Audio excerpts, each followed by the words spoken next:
And ahoy once again, my friends. It's your friend streamer, occasional lover, Sabaton Liam here, coming at you for Call of Cthulhu Saturday.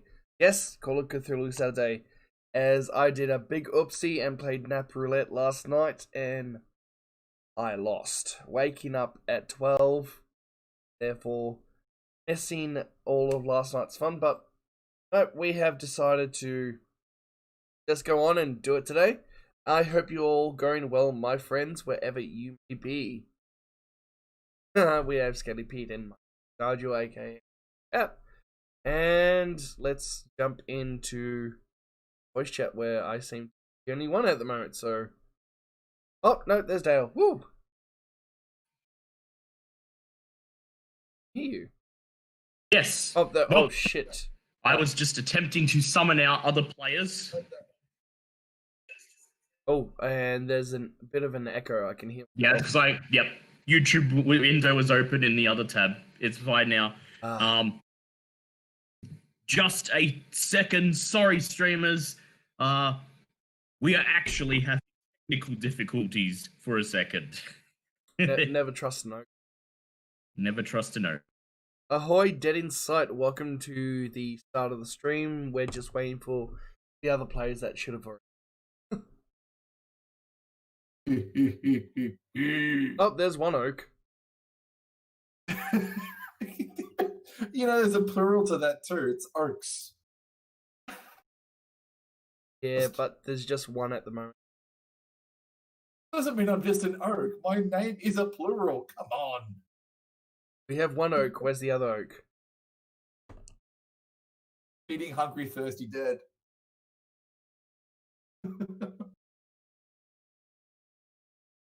Missed you last night, man. Yeah, the nap roulette was not a fun game. Yep. Okay, welcome everyone to episode 2 of Shadows of Yog. Wait, have we got an eat? Oh my god! Yep, he's on his way. You fucking renamed I the see you've music box. noticed.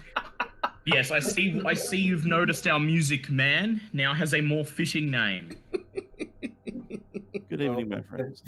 Good evening. Now we have oaks. Yes, we are ready to begin.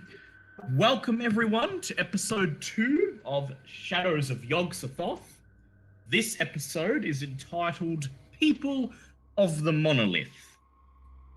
It is March of 1930. We're all members of the Hermetic Order of the Silver Twilight. In the couple of months since you were initiated, you have not had any more encounters with the supernatural. Your experience with the Order has primarily been limited to relatively innocuous jobs and errands that you've been tasked with running for the group, such as getting a hold of obscure text or an antique piece of furniture or other object that is apparently of interest. After all, you are low-ranking members in the Order, and as such, you've been given the busy work. Just the same, after your horrifying experiences in the Haunted Mansion, you're just glad that the last couple of months have been mainly uneventful and not of appreciable risk to your lives or livelihoods. And so, on this fine night, you have all been called to the Order's Lodge House in Boston. Just after 10:30 p.m., and you've all assembled out the front. You're walking up the cobblestone pathway through the front garden towards the faux Victorian cathedral/church house style lodge. And it's starting to rain a little bit. The clouds are rolling in, and all in all, even though it's a bit of an ominous night, it promises to be no different than what you've experienced with the Order so far. Oh no. War. Oh no. Yep. Sorry, no. I was just looking. I just opened my character sheet and nothing saved last week. At all. That makes No. two of us. I mean, it's completely blank. All from what I've made. Ah, okay. That's Well, that it. means you just have to assign the. That just means you have to assign the 10 points and the 5 Cthulhu Mythos points. You're fine. Plus the additional 3 Cthulhu Mythos points you got from reading the text. So you're fine. Just Jeez. Ooh. 8 Cthulhu Mythos points and 10 skill points. I will send. I'll send Waldo Dinzo. One sec. Selec4611, thank you so much for the follow and welcome to the Metal Crew. And here comes yours in the chat, M1. Thanking you. I didn't anything. So, how many points? It was just 10, wasn't it? Yeah, so you got 10, and then you got 5 Cthulhu Mythos points, and then you rolled an additional 3 when you read Thornthwaite's diary. And quickly, what's the damage on the rapier again? Because that didn't save either.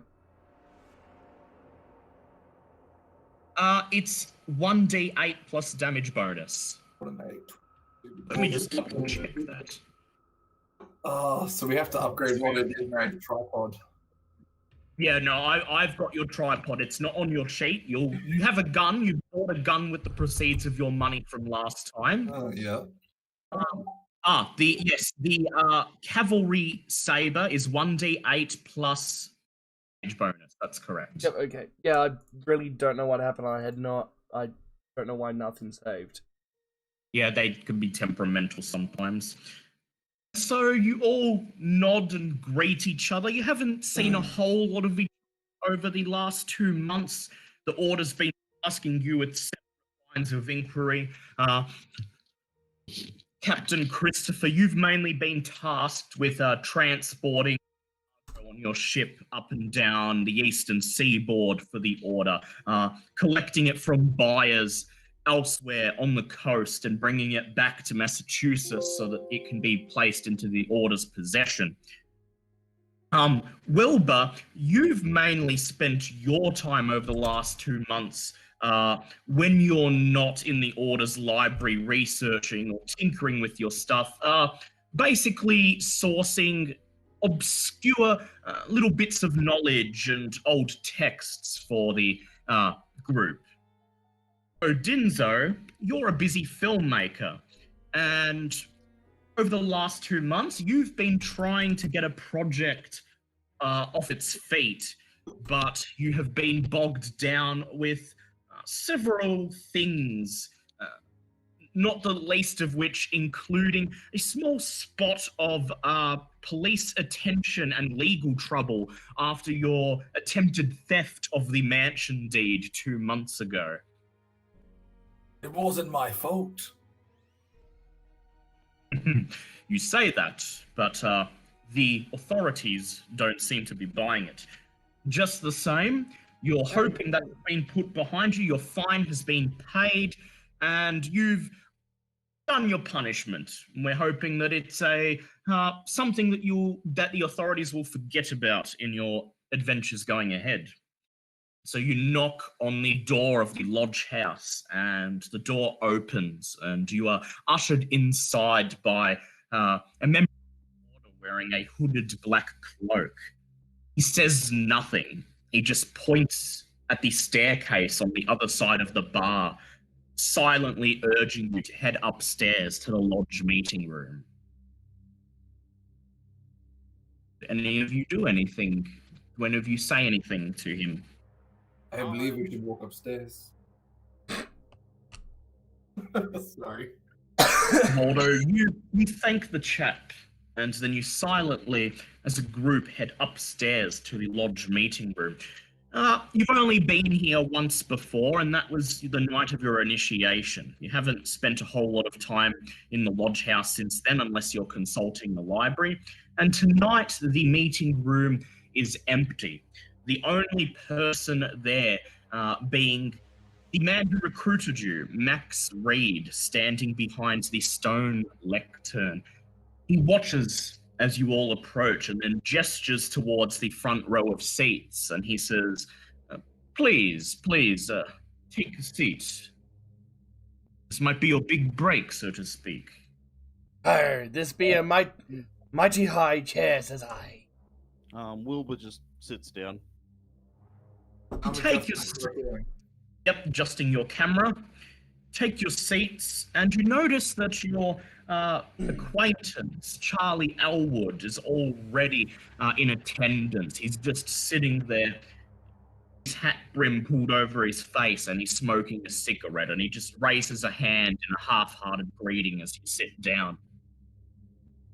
Max Reed folds his hands together and clears his throat, and then he reaches into his breast pocket, pulls out a piece of paper, and begins to read.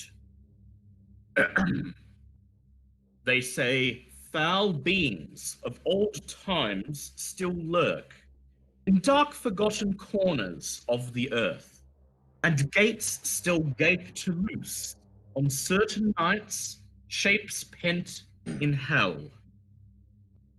He folds up the piece of paper and inserts it back into his coat pocket.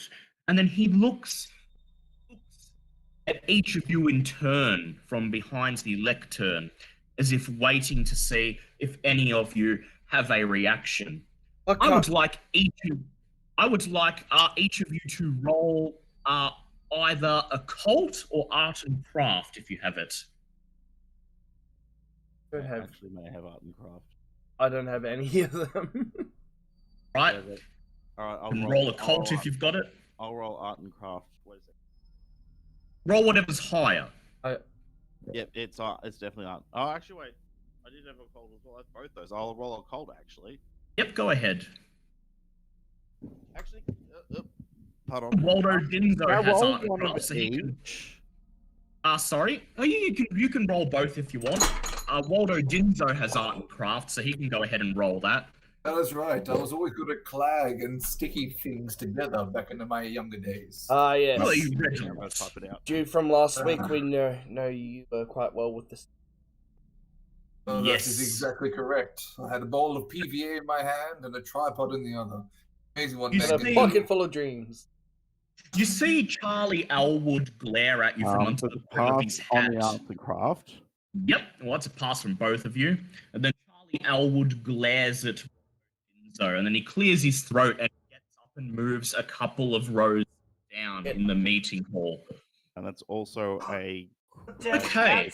that's critical pass on the Yep. occult. So, Waldo Dinzo and Wilbur, you recognize what Max Reed just read, a poem entitled People of the Monolith by a poet, a little known poet called Justin Jeffrey. And Wilbur, you in particular know that Justin Jeffrey's name sometimes pops up in occult circles due to the mysterious circumstances surrounding the authorship of this poem. In particular, Justin Jeffrey, who is known for rather much lighter-hearted poems, with this definitely being his darkest work, reportedly travelled to Hungary at some point late in his life, where he obtained the inspiration for this poem. However, during his trip to Hungary, Justin Jeffrey was driven hopelessly mad and committed to an insane asylum, where he then later committed suicide. This poem was published after his death, and due to the disturbing subject matter and the circumstances surrounding its publication and the author's death, it has remained a curiosity in some occult-minded circles. Do you have any observations you wish to make? So that's an obscure poem you've read there. Just Looking with at Jeffrey. the Sabaton spam, then what relevance does it have to our being here? Max smiles and he says, well, if you've heard of it, you'll understand there is considerable mystery surrounding the circumstances in which Justin Jeffrey. Too. He says, yes. And for our film friend and our fine captain here, Justin Jeffrey, the author of this strange poem, died in mysterious circumstances after he traveled to Hungary, where he reportedly was the inspiration for this work. We've been researching this for a while, and we have come to the conclusion, based on several pieces of evidence, that Justin encountered something during his time in Hungary, which prompted him to write this. That, combined with the ghastly manner of his demise, leads us to believe that there's more to the story than any of us realize. And as you understand, the purpose of this order is to catalogue and observe the unnatural. Well, and so the higher-ups in the order have decided, after your months of hard work, that we might task you with something meaningful for a change. And so, we'd like you to travel to Hungary, try to uncover, investigate and retrace Justin Jeffrey's last steps, and determine whether he did encounter something unnatural which prompted the authorship of this poem, and if it exists, to obtain it so that it may be placed within the order's considerable catalogue of items and texts, where we shall safeguard it from those who are not worthy, but better yet, research it and see how it may be used to guide humanity to a brighter future. Looks at you again, each in turn. Charlie Elwood puts up his hand and he says, well, that's all well and good, but, and I'm good at finding people, but you can't expect us to go on nothing here. Max nods and he says, of course, but that would be the problem, you see. As I said, very little is known about what Jeffrey did in Hungary, or even where he went. The only clue we have is a strange mention in one of the final letters he wrote to compatriots back home. This clue is the only lead we have that may point to his ultimate destination. Take a look, he says, as he reaches into the lectern, pulls out a square envelope, and then walks over to Wilbur and hands it to him. I take it and open the letter. The letter is, well, it's mostly pleasantries. It's a tortured artist writing about how he's not making enough money to support himself, but he's heard that there is something mysterious in Hungary that he has to capture, to put to words, to make its story known. The only thing of notice that you find in the letter is, make an own language check, please. Perhaps found my weakness. It should be equal to your education. Yeah, no. Would you like to pass it along to Disno or... I would like to push it. Okay, go ahead. Nah. I have passed over to Disno. There's a lot of pleasantries and your eyes glaze over. You don't care about this waxing philosophical. You decide to pass going to power a battery? No. Yeah. Fuck it off. So you pass it, you just sigh and you pass it along to Christopher. Christopher, please make an own language check. Okay, and sorry about all that. I was kind of not with it, Archie decided to spill all my dice all over the floor. Ah, cats. Oh, Oh, just reading the letter at the moment. So now I've Basically, lost all the you need to know is majority. a partial letter, and it says thus. Yeah, yeah. And now I've lost the majority of my Call of Cthulhu dice. Ah, lovely. Well, M1's Okay. killer is ready and willing. Alright, so that can I do push that? Yes, you can push it.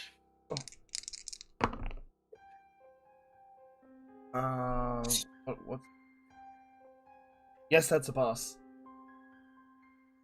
You look through the letter, sort of scoffing at Wilbur, who's unwilling to read past the word thus, and you scan through the author's pleasantries until you come to a passage at the bottom, almost impossible at first to make out due to really ornate handwriting style.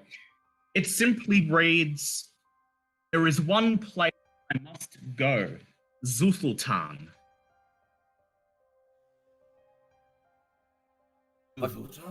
What kind of crazy made-up name is that? Max Reed smiles and he says, "Our thoughts precisely. Whatever it is, it doesn't sound very Hungarian." Certainly not. He says, "Well, we have booked you accommodation and passage in Hungary. You'll have to find your own way to Berlin, but," gestures towards Christopher, "I believe you have means of getting there. Once you arrive in Berlin, you will find that train tickets have already been purchased in your names that will take you to Budapest. Once you are in Budapest, we'll use the money we have provided to procure transport to take you to whatever you determine Justin Jeffrey's final destination to be." He says, "Make sure you document everything, write down anything of note, take pictures, record it," he points at Walter Dinzo, "and if possible, if there is anything of supernatural value, the best of your ability." Okay, can you repeat that? You broke up. It says, "And if there is anything there of natural value, you must acquire it to the best of your ability." Gestures towards the door behind you that leads to the Order's library. He says, "If you intend to do research before you leave, the library, as always, is open to you." He then nods, clasps his hands together, and says, "I wish you the best of luck." And then he pulls down his white hood and begins walking downstairs, leaving you alone in the meeting room. I think Chris will go to the library and study the charts on the safest course to Hungary. Yep. So I would like you, first of all, to make a navigate check with advantage, because the Order Library has perhaps the best selection of texts you'll ever find. Hey, I don't need it. That's a 10. So you examine the charts and you determine a way to get to Berlin, Germany from Boston. That will take you about a week on your ship, give or take. Once you arrive in Berlin, you'll be able to take a cross-country continental express, which will take you to Budapest, Hungary. Altogether, the journey should take 10 days or thereabouts. That's actually pretty good for 1920. Yes, it is. I would like Wilbur and Walter Dinzo to please make library use checks with advantage. Yeah, that's that is good. right, thank you. Oh. Oh, wow. Oh, Ooh, I good. he's wonderful. Study buddies. Well, so, for Wilbur, the first book you find of note in the library is entitled Myths and Magic, written by a Richard Schumann in New York, 1912. This book is uncommon, and you probably wouldn't have found it if you weren't searching in the Order's library. Schumann mentions the ancient town Zultan and the evil Of practices. what? Sorry. The ancient town of Zultan and the practices of the locals. He states that they once kidnapped young ladies to use in the village's unholy worship services. A strange organization was broken up by a Turkish invasion in which all of the villagers were slain. Decades later, Lower Valley dwellers from surrounding areas moved into the region and rebuilt the village and renamed it. I'd like to put a little addendum in the book, just like I pull out a little quill and jot in where it says that they like picked up like women and whisked them away to do dark deeds. I said I'll just put like possible revisionist history from victorious tribes to defame a culture. And then at the end of your read, the book simply says that in the decades to come, dwellers from surrounding regions returned to the now abandoned town and rebuilt the village and renamed it Stragoi Kvar, a more Hungarian sounding name. Waldo Dinzo, with this name in mind, with the original name Zultan in mind, you find a book entitled Magyar Folklore, written by an Arthur Dornley in New York, 1901. In the chapter on Hungarian dream myths, Dornley mentions something called a black monolith, and he says that it is believed that anyone sleeping in the vicinity of the monolith will have monstrous nightmares for the rest of their life. He also relates some peasant tales of people who visited the stone on Midsummer's Night or on nights of the full moon and died raving due to the horrors they experienced on that night. The book says that the ancient name of the area of the black monolith was Zultan, which is an odd, non-Hungarian name. So you've determined that Zultan is apparently the site of a mysterious black monolith, and that it has since been renamed to Stragoi Kvar. Who would like to now attempt another library use check with that new name in mind to see if you can locate exactly where this place is? I think I might have a skill set. Actually, I think Tom has. Yep, you get to do it with advantage. This is the Law Orders Library. I think you passed. Would Christopher like to make one? I'm pretty sure he has. Do you have library use? No, I don't. Okay, yep, well that's okay. Wilbur's got it. I failed both. Oh, you failed both. No, you have advantage. Oh, Waldo Disno, go ahead and make your library use check with advantage. Just my reading Oh, glasses. I think you found my weakness as a character is libraries. Get to roll one more. It is with advantage. I roll the eyes in the back of my head. If you can't find the knowledge you need, then invent it. Ah, you passed. I read the contents page like a smart man. Find a book entitled Back Roads of Hungary, written by Ernest Ratchesmoff in London, 1892. Ratchesmoff mentions the beautiful and fertile valley of Stragoi Kvar, high up in the Carpathian Mountains. He says that the lower valley of Stragoi Kvar is the location of the Battle of Shomvol. Are you sure they're not the Pangean? Perhaps. Is the location the Pangean Mountains if it was approximately 60 million years ago when This location of Stragoi Kvar is the site of the Battle of Shomvol, where in 1526 Count Boris Vladanov made a stand against Turkish forces of Suleiman the Magnificent.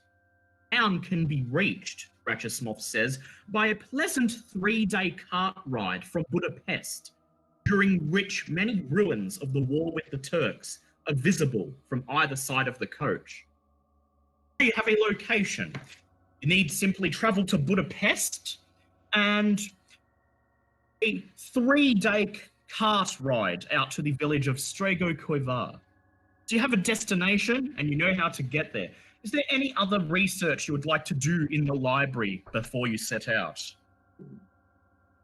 Can I top up my local English? Sorry, M1? Can I have an attempt at trying to top up my local languages? Hungarian, Yes, you specifically. can. Like a phrase Yes, book or- Hungarian. Actually, yeah, can we all do that? Yes, okay, so you'd like to Oh, I've already got Hungarian. brush up on some Hungarian. Okay, so I would like each of you to please make a hard intelligence check with advantage. I've already got advantage, all right. Let's pass for me. Yeah, it's pass. Okay. Yes! Just off by one. Well, I succeeded by 1. Yep, so all 3 of you have passed. You gather out some old phrase books and other works written in Hungarian, and you spend the rest of the night in the lodge reading room, going through them, testing each other, passing phrase books back and forth, with Charlie Elwood occasionally assisting. And you learn a little bit of Hungarian. You're not fluent by any means, but each add 1d20 points of Hungarian. Oh, God. Ooh. Roll dice bot. We want big this time. 1d6, you said? 14. Yep, 1d20 of Not Hungarian. bad. Not- 14, not bad, not bad. May help in a pinch. 15 and 14. Wow, so Waldo Dinzo is at 54 Hungarian. It'd be good when they hear me screaming in Hungarian coming out of the castle at the top of my lungs. Oh! You conclude your research at just shy of 3 in the morning. You place the books back in their bookshelves and exit the lodge library, shutting the door behind you. At this point, Charlie Elwood takes a stretch and yawns, and then he looks at you and he says, "Well, have a fun time in Hungary, guys. I think I'll be sitting this one out." And he begins to head towards the staircase leading downstairs. Any of you wish to inquire as to why your friend will not be accompanying you? Yes. Why will not be joining us on this most amazing adventure? Simply turns around and looks at Waldo Dinzo, and he says, "Well, I very well can't get through international customs if I'm not allowed within 50 meters of a certain sticky-fingered man. In fact, I shouldn't even be standing here in this room." He simply smiles, turns away, and begins walking down the stairs. It is at this point that Waldo turns to you, and he sheepishly reveals that after being harassed by lawyers and police officers for the last month, he finally cracked and got out a restraining order against Charlie Elwood. Oh. Oh my God. Charlie Elwood calls up as he's descending the stairs, chuckling loudly.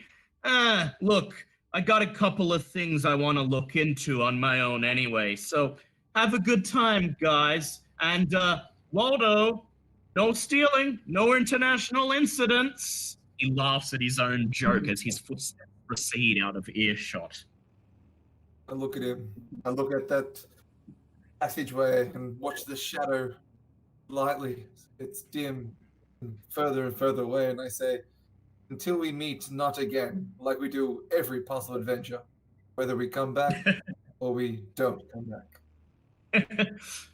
And you then bunk down for the night in the lodge's quarters that are generously donated to anyone who is not native to Boston and needs a place to stay. And you awaken early the next morning and begin making preparations for your trip to Europe.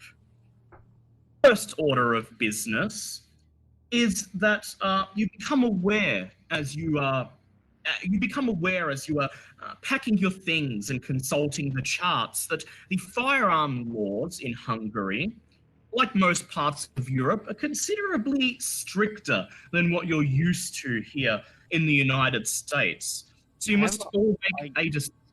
Yep. Can I get my air shotgun on a technicality? Because it doesn't use... It doesn't use bullets, but technically it is still a weapon. I will allow Wilbur here to make either a law check or a hard fast talk check. And is it just for firearms? Firearms are fine. Your sword you should be able to get through without issue. Excellent. So what was the one I was testing? Law? So law was a normal test or hard fast talk. I've got it exactly on law. Okay. So you head down to the local Hungarian embassy, and you study the customs laws and all of the laws concerning firearms, and you find a relatively obscure loophole that specifically refers to firearms as black powder and gunpowder powered projectile weapons, allowing you to point out that your air rifle is indeed powered by compressed air. So under that definition, is not a firearm. The clerk places his palm to his forehead and sighs. And then he says, fine. But look, you're still going to have to pay the import tax. I know how much is it going to be. A credit rating check, please.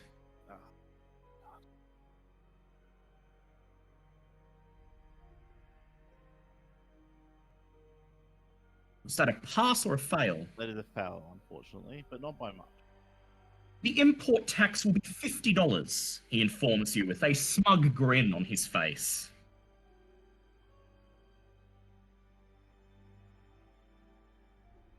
Will you be paying that?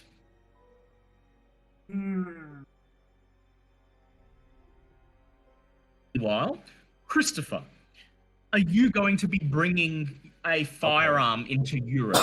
Yep, go ahead and pay it. Are you going to be bringing a firearm into Europe, or are you content with your sword? Well, I don't have a firearm. All I have is my blackjack and sword. Ah, fine. So you quickly, while you're in the embassy with the rest of your group, you just quickly look through the laws, and there doesn't seem to be anything specifically forbidding the import of swords, bladed weapons, or anything that can be used for bludgeoning. However, the clerk, once again smug, informs you there will be a small import tax. Make a credit rating check, please.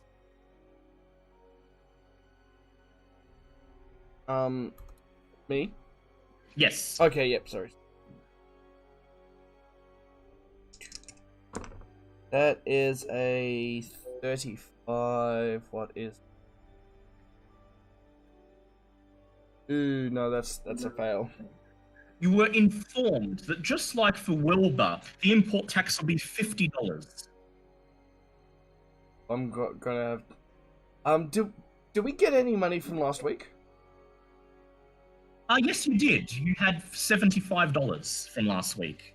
Waldo Dinzo has 25 and he spent it on a gun. You guys have 75. I spent on getting out of jail. Actually, Yeah. Yes. instead of paying the $50,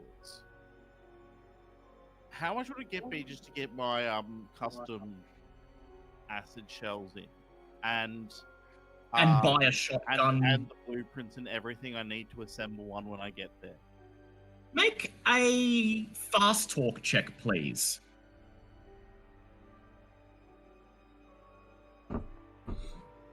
Can I have advantage because I think I've actually got a very solid point? Because I'm Yes, bringing advantage. light. Yeah, advantage. Oh, wait. All right, one more. Yes, got it. The clerk sighs and he says, well, Look, there's nothing specifically prohibiting the import of ammunition. All right, $25. All right, I give him the 25.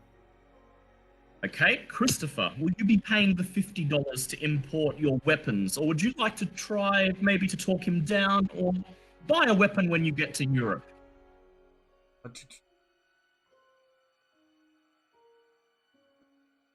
Yes, I would like to try to talk him down if I may use my charm. Go ahead, make a charm check.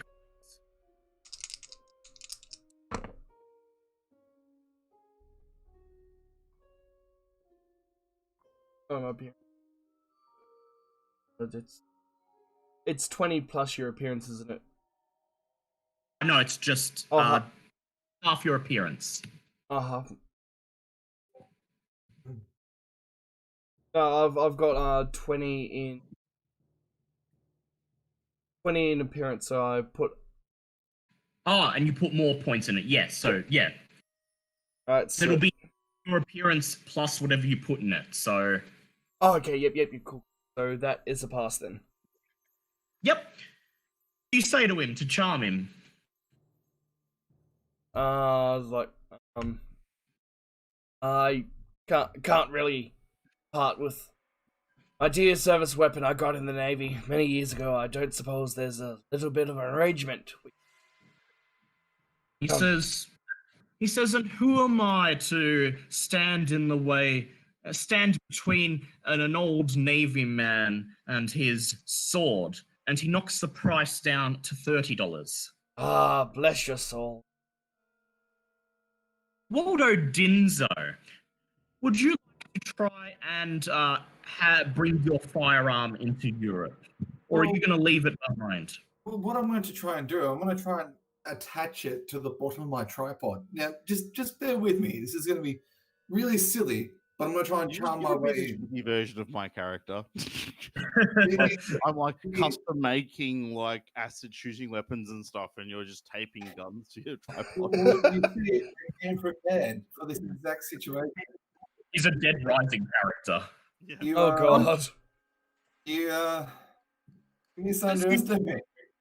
This is As you step up to the counter and give the clerk your name, he. I am Waldo Disno. I need to bring my tripod in because I've got a great film project that I just simply must get to. Can I attempt to charm him? Yes, Even but wait. on the bottom of the tripod. I will tell you what you must do.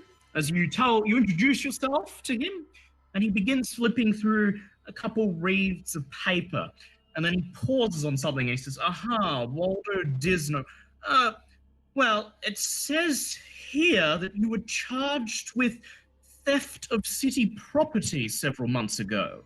It was on a technicality that things change, people change, and I am getting on with my life because we can't be hampered down by these things. Make a charm check, but with disadvantage, please. I do it on an advantage. Sure, I barged in on him. So that disadvantage, you roll twice, whatever the highest. Yeah, I think. I'm just gonna pop outside for a quick smoke, guys. Yep. Would you like to push that? I would love to push that. Very well. You may roll twice again.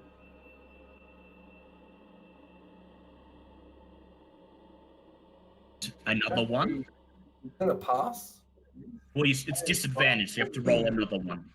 You have to roll 2 dice. Yes, because it's disadvantage. I thought he just already rolled 2. Oh no! Oh. No, but okay, you pass. No, the first one I didn't get him to roll a second one because he got 88, and that's gonna fail. Yep. Yeah. Okay, yeah. You pass. You tell him, you convince him of the importance that you're making a very important documentary about Hungarian mythology, and it is really imperative that you bring the firearm with you, as the part of the world that you are traveling in is quite dangerous, and you're going to be out in the wilderness, and you need some form of protection. The clerk sighs, and he says, "Okay, but I think I'll have to charge a little bit extra on the import tax, just so I can't lose my job. After all, you have a criminal record, sir. Can I fast talk it? Oh, You can make you can make a hard fast talk check, which means you have to get under half of your fast talk. So that's be 25 or less. Yes. Yep. Right. Oh, would you like to push that? Well, the worst, he's already said yes, so you can't get any worse than that. Yeah, but he's 34. Okay, you did not succeed. You try to get him to knock a bit off the import tax because yes, you have a criminal record, but that shouldn't really have anything to do with how much. Have anything to do with how much you're paying to import something. But he doesn't listen, and then he smiles, the biggest shit-eating grin you've ever seen, and he says, "For you, the import charge will be $150." oh my god. I don't. This is part of my tripod. It's part of my tripod. He simply smiles and says, "Take it or leave it. I'm just doing my job." Itching on my wallet and see how much I've actually currently got. 25. You have exactly $150 on you. It's probably better off to just go buy another gun while we're over there. Perhaps. So you're going to leave your tripod and camera behind. And Can I take my tripod with me, or is that still being taxed? the tripod is being taxed, but without the gun, it will be less. You ask him how much it would cost to just bring in your tripod and camera, and he says $50. Oh, I need it for my job. I guess I will just pay you. I spitefully look at the customs agent and I slam the $50 down.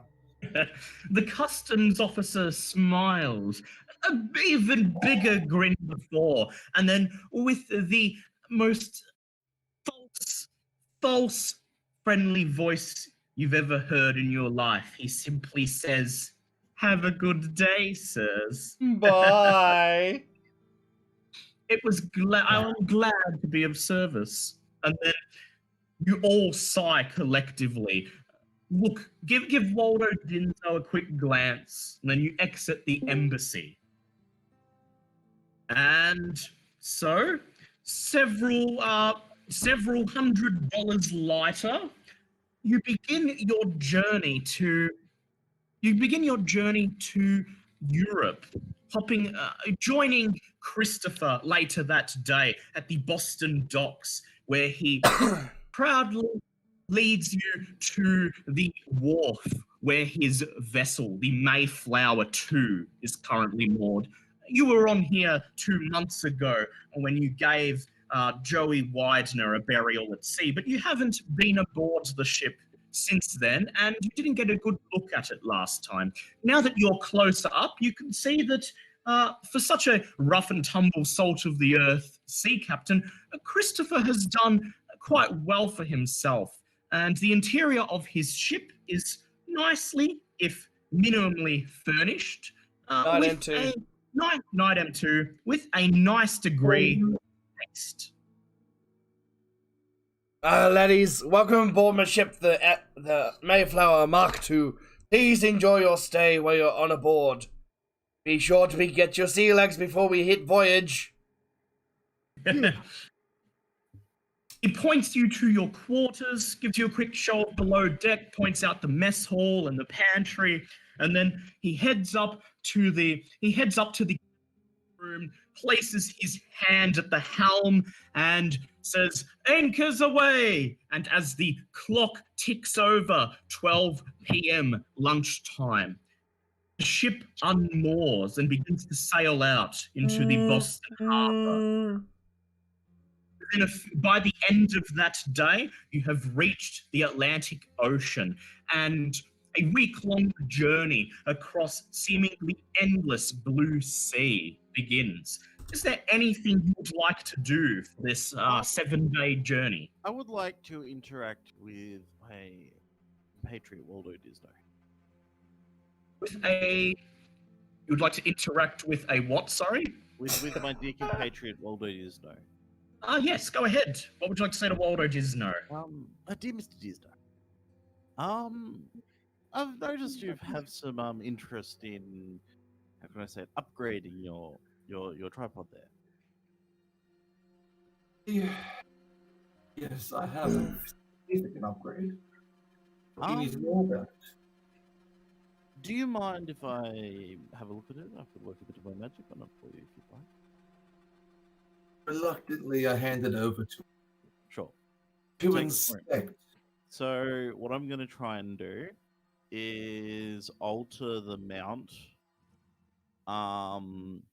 so that it will both secure and place a camera, or if you so chooses, a hunting rifle. Oh, yes. Lovely.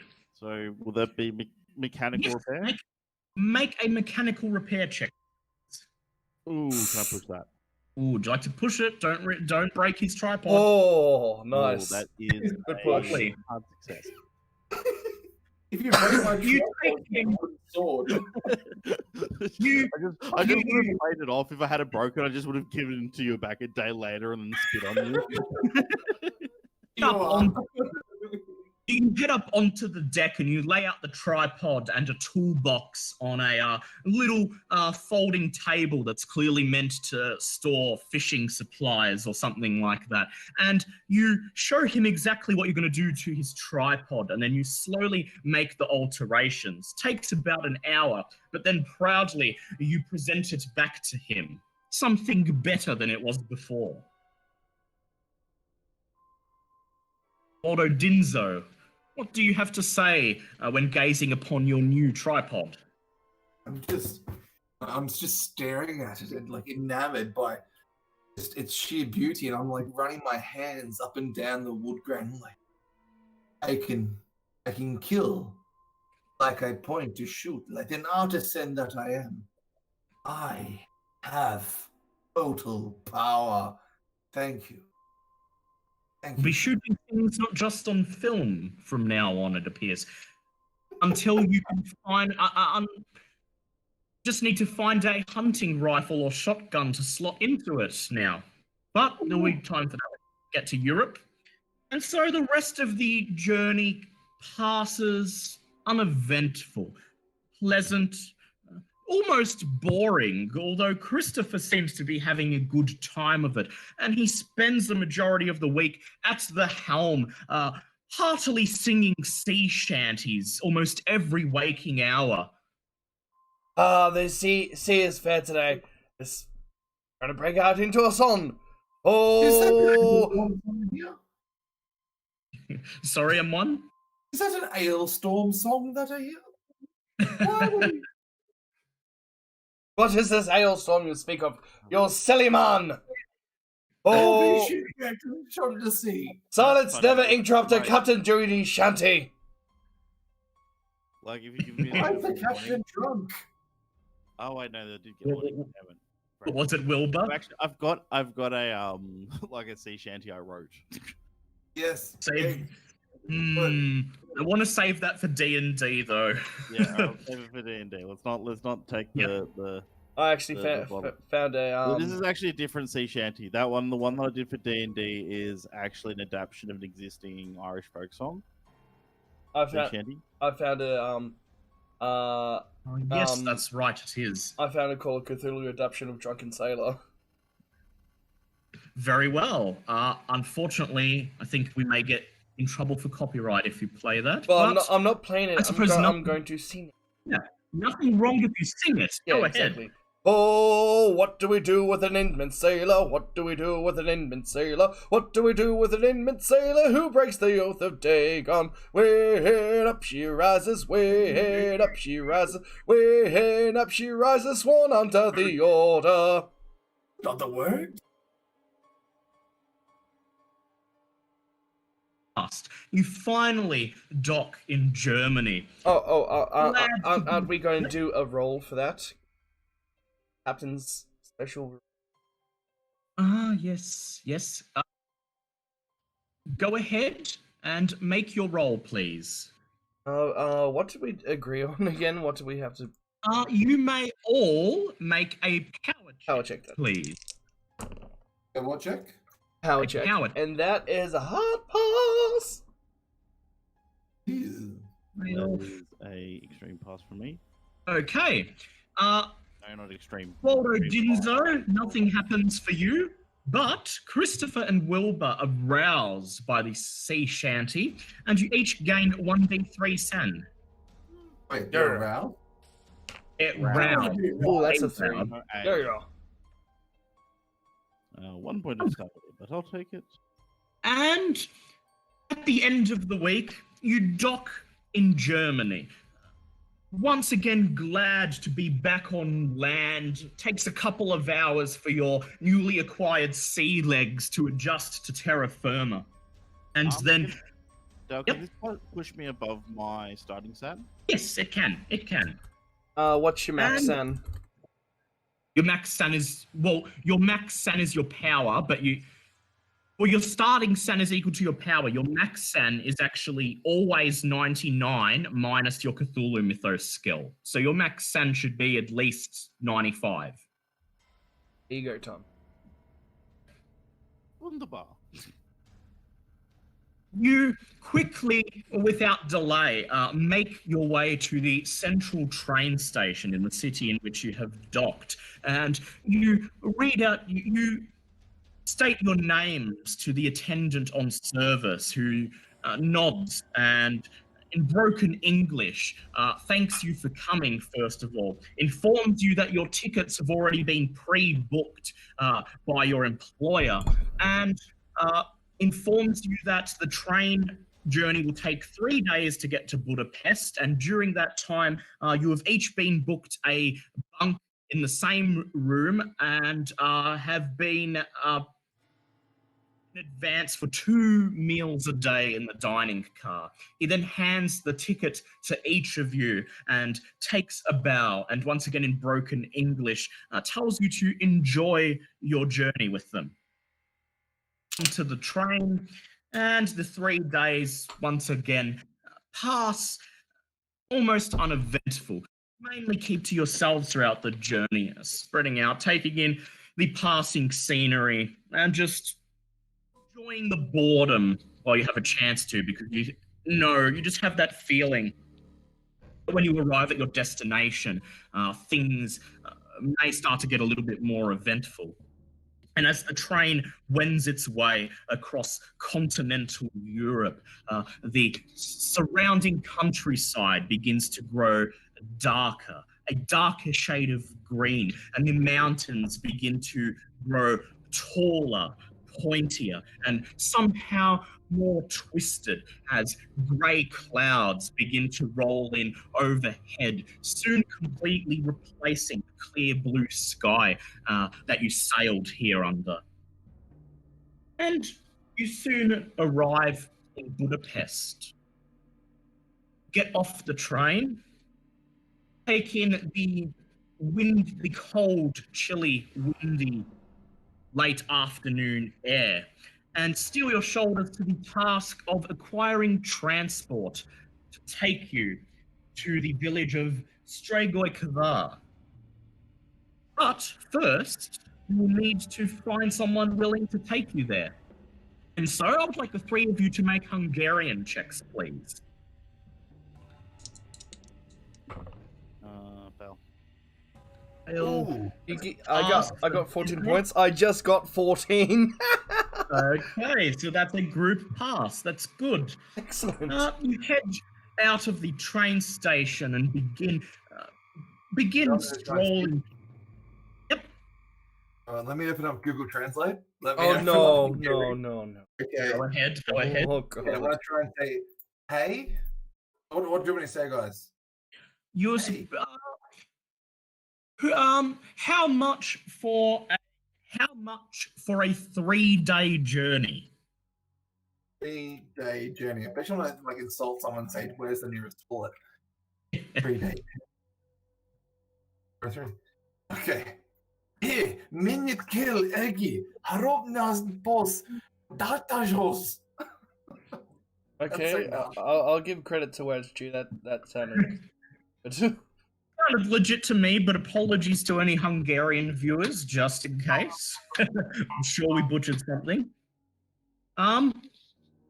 So you leave the train station and you begin to casually make your way through Budapest's tourist markets, browsing a couple of shops until you come to a section on the edge of the market where several horse-drawn carts and taxis are lined up, waiting for people to hire them.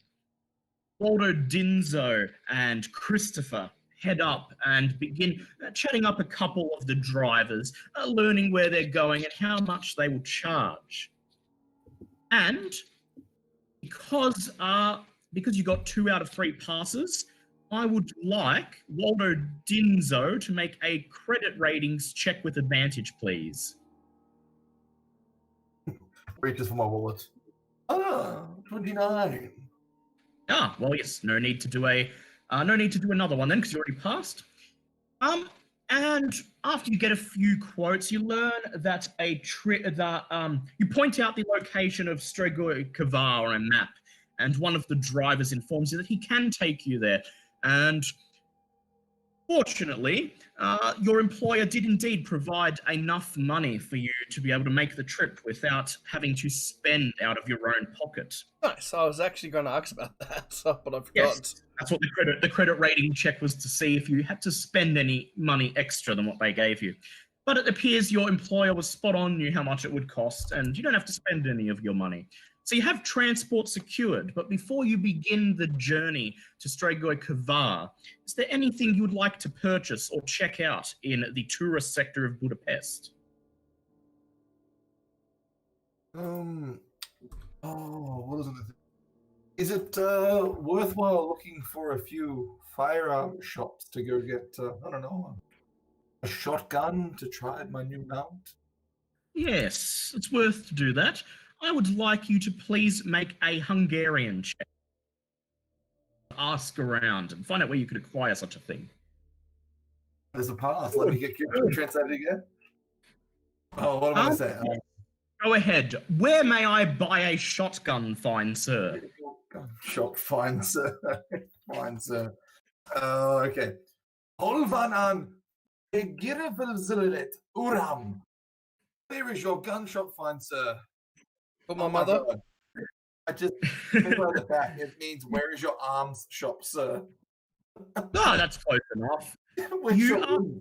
You ask around, get a couple of the market stalls and a couple of people going about their daily shopping, and he points the 3 of you in the direction of a hunting goods store just on the edge of the tourist sector. Out of view at the end of a narrow alleyway on the side of a wide cobblestone street, almost completely invisible, hidden in the dark shadow of two classic Gothic style buildings sitting on either side of it. Sign on the front, translated from Hungarian, simply reads "Hunting and Firearm." You enter the store. There is no bell, and you are instantly assaulted by a cloud of dust that makes you cough and wheeze. There is no one at the counter. All of the guns are locked in a glass case behind the counter, and the front of the store is quite small and cramped. There's barely enough room for the 3 of you to stand side by side. Place your hand on the bell on the counter and ring it. It dings out. Somewhere in a back room, you hear the sound of someone wheezing and coughing, and then barking out a couple of swear words in Hungarian. And then a hunchbacked old man with a walking stick hobbles out from the back room. He takes one quick glance at you, and he says in stilted English, Americans.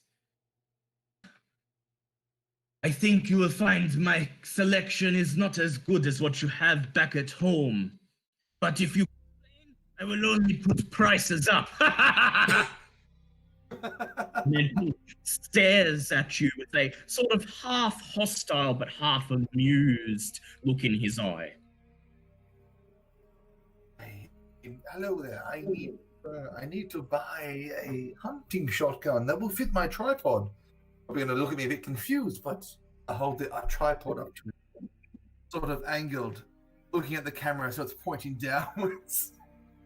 You show him how the tripod's been modified to hold a long-armed rifle or a shotgun, and he gives you a strange look at first, but then his eyes twinkle, and he says, the American ingenuity I've heard so much about. Says, it's no wonder you're the victors in the Great War. And then he chuckles under his breath. He hobbles over to the glass cabinet, retrieves a key from around his neck, and makes quite a show of unlocking the cabinet, reaches inside, and pulls out a gun that he places on the counter and shows to you. He says, is the best of the stock I have. I'm sorry, is not much compared to what you're used to, but I have the feeling it will serve you adequately, he says. This is a 22 bolt action rifle, and you will be able to get it for the Hungarian equivalent of $30. Can I maybe ask if he has some sort of special stock of anything that he keeps away from prying eyes, like something in a private collection? He seems to be quite hesitant. He seems to be quite adamant that this is all he's got, but you can try to push see if he has something just in case. I would like you to please make a hard Hungarian check. Ooh. Ooh, nearly, but not quite. Would you like to spend some of your luck to push that down to a hard? Yeah, can I push that down to, I think it's like 6 more I can get Yep, it. and 6 luck. Lean over and in Hungarian, in almost perfectly fluent Hungarian, you say, please, I'm no American. I appreciate the fine European craftsmanship. He winks at you and he laughs, and then he reaches under the counter and he says, perhaps you will find more to your liking. And he offers a new weapon to you. It is a World War I 303 Lee Enfield rifle, and he's willing to give it to you for $40. My eyes glisten and I look at him and I'm like, fresh from the war. This may have seen some, just glancing at and just looking at its nice, beautiful shine and also that pale moonlight. Anyhow, I'm interested. I want to buy it. I will slap down the $40 and I said, that is a good deal. I just realized my question is not in rifles, it's in pistols. But anyhow, I got people that can. Okay. That's okay. We have a modified tripod, and we'll be able to do more modifications to it to make it a bit more wieldy for you. Well, you've already got a thing to hold it to withstand the recoil, so I'll allow when you go to fire it, I'll allow you to do something special with it. He takes the money and he laughs and smiles, and then he says in Hungarian, "Good taste," complimenting you. Is there anything anyone else would like to buy? I would like to inquire about some first aid kits. First aid kits. Okay, I'd like you something. This isn't a specialty item. You'll probably be able to find it pretty much anywhere around the tourist area. So I'd just like you to please make a credit rating check. I almost dropped it. That is just a normal pass. Yep. After Waldo Dinzo has purchased his firearm and he proudly locks it into place on his modified tripod and then slings it over his shoulder, head back out into the tourist quarter.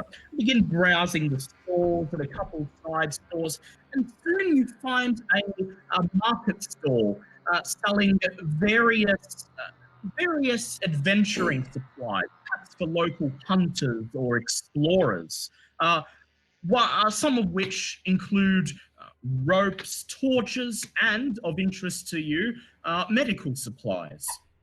You barter for a little bit, and eventually, yes, it might be good as well. You barter for a little bit, and eventually you manage to get the price for a fully stocked first aid kit that will add 20% to one first aid roll, down to $20.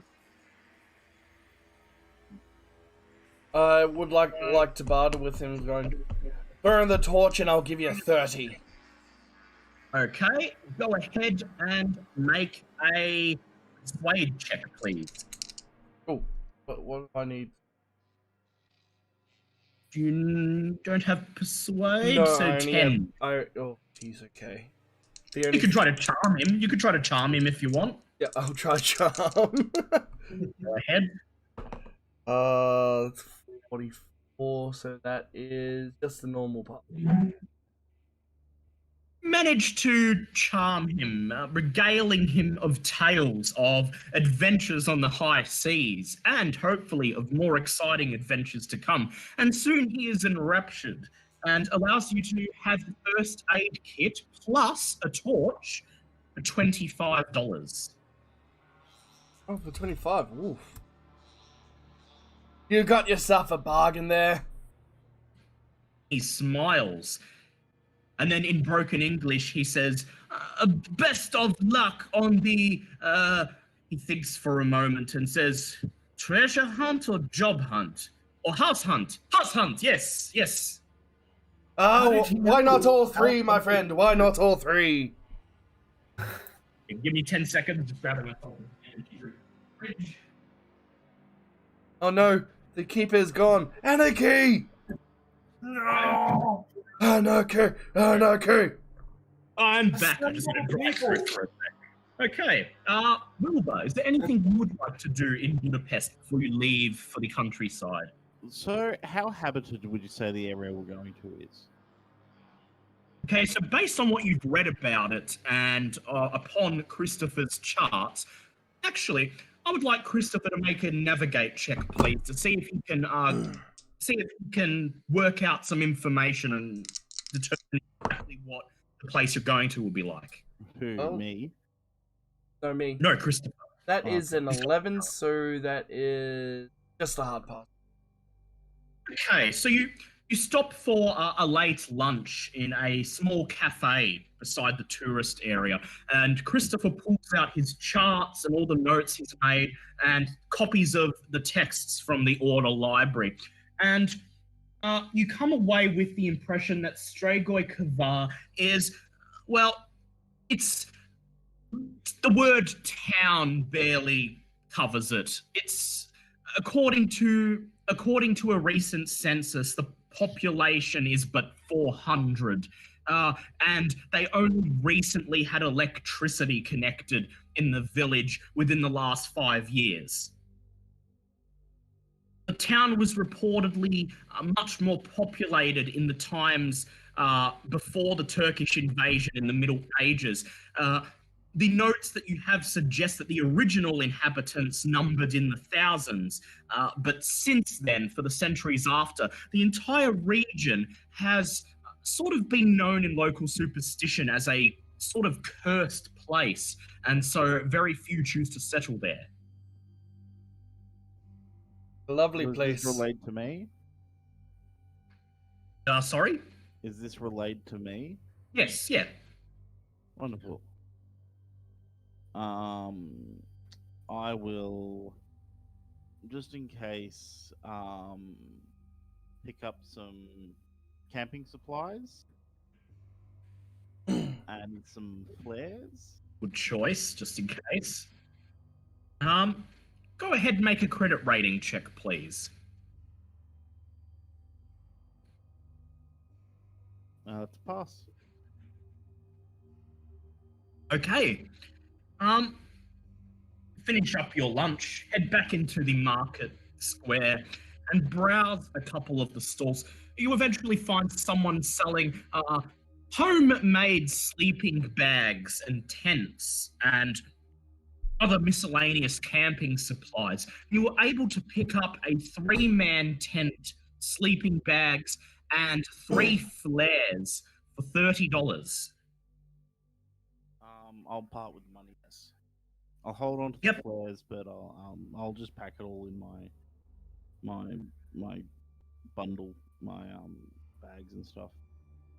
Very well. And then, all stocked up and ready for your journey, just after 3 in the afternoon, you head to the taxi and cart rank, wave at the driver that you hired earlier. Do the camping Yep. supplies include trail rations? Yes, yes. Cool, wonderful. And you begin loading your bags and supplies into the back of the cart as you climb aboard. Without waiting for another word, the driver says, "Yeah!" and spurs the horses, and the cart begins to carry you through the streets of Budapest and out into the countryside beyond. On the uncomfortable ride from Budapest, on the 3rd day, the driver points out a mossy ruin along one side of the road and points at it. A sort of door, an artificial cave recessed into a cliff face, nearly invisible, buried under wreaths of moss and creepers. And he explains to you that this is the tomb of Count Boris Vladimir, who was killed by the Turks centuries ago. He sighs and he says, "Sadly, he is all but forgotten now. With all the original inhabitants of the area long gone, nobody has time to pay their respects to the Count." Do you comment on it? I'll keep my comments to myself. Either of Waldo or Christopher, inquire about this Count or make any comments? Yes, I would like to know a bit more about this cube. Very well. With Waldo Dinzo assisting you with your Hungarian, I would like you to make a Hungarian check with advantage, please, to see how well you can comprehend what he tells you. Can I push that? Yes, go ahead. Oh, thank you. Nope. Shit. Okay. Well, you still managed to glean a little bit from the conversation. The man tells you in Hungarian, about half of which you can comprehend, that the Count was, even though he didn't live in the village of Strigoi Kvar, he was the local lord of the region, and even though he never really considered those in the village his subjects, he still came to defend it when the Turkish forces of Count Suleiman invaded in the 1500s.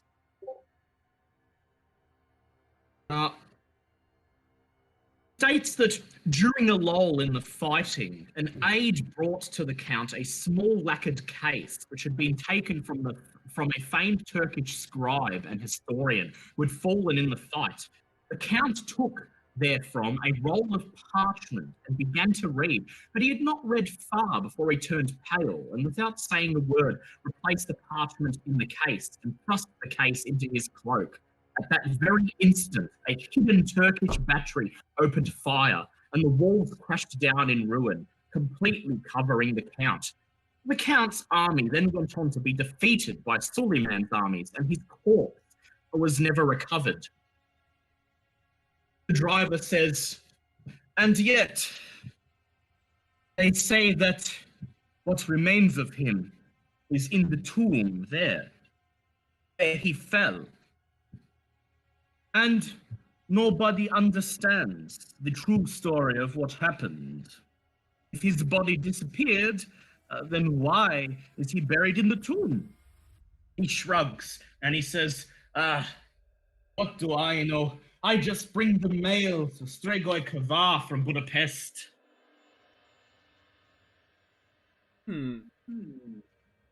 Well, I think that's something we might have to explore there.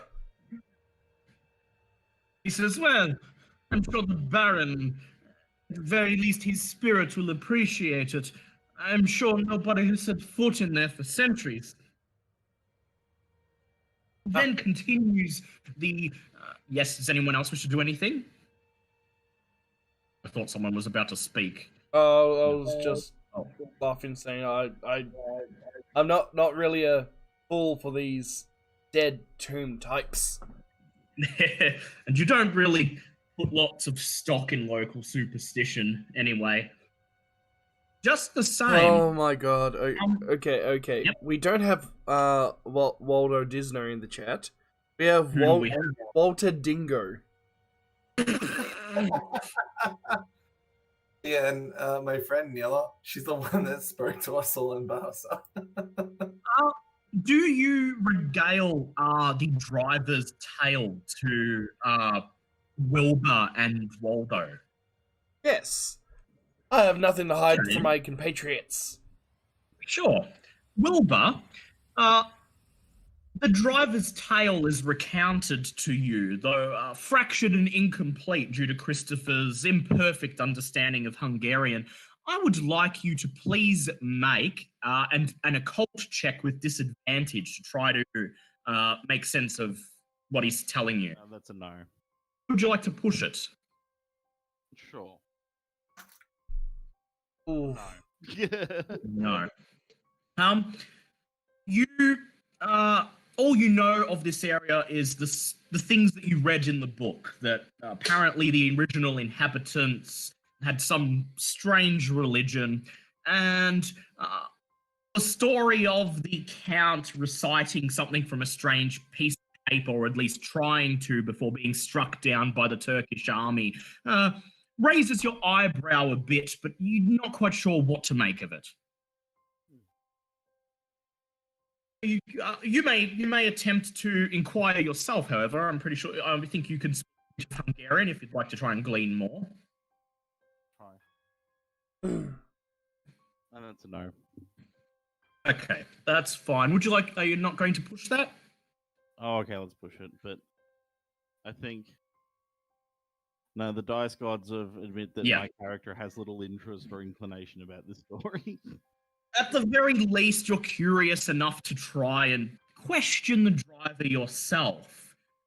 You ask your questions and wait for him to respond, hoping that he might give you a bit of a less fractured recount than the one Christopher gave to you. But he simply turns around, his face red with anger, and in broken English, he says, "How dare you compare my wife to a skeleton?"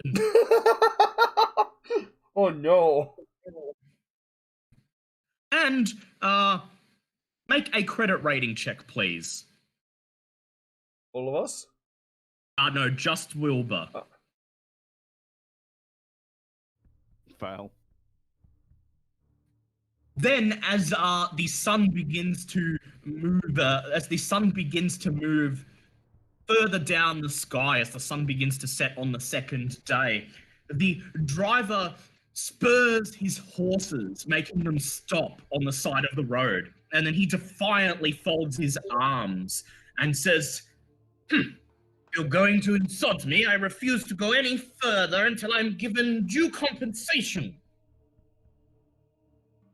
Now, friend, he didn't mean any harm. That. Make a hard charm check, please.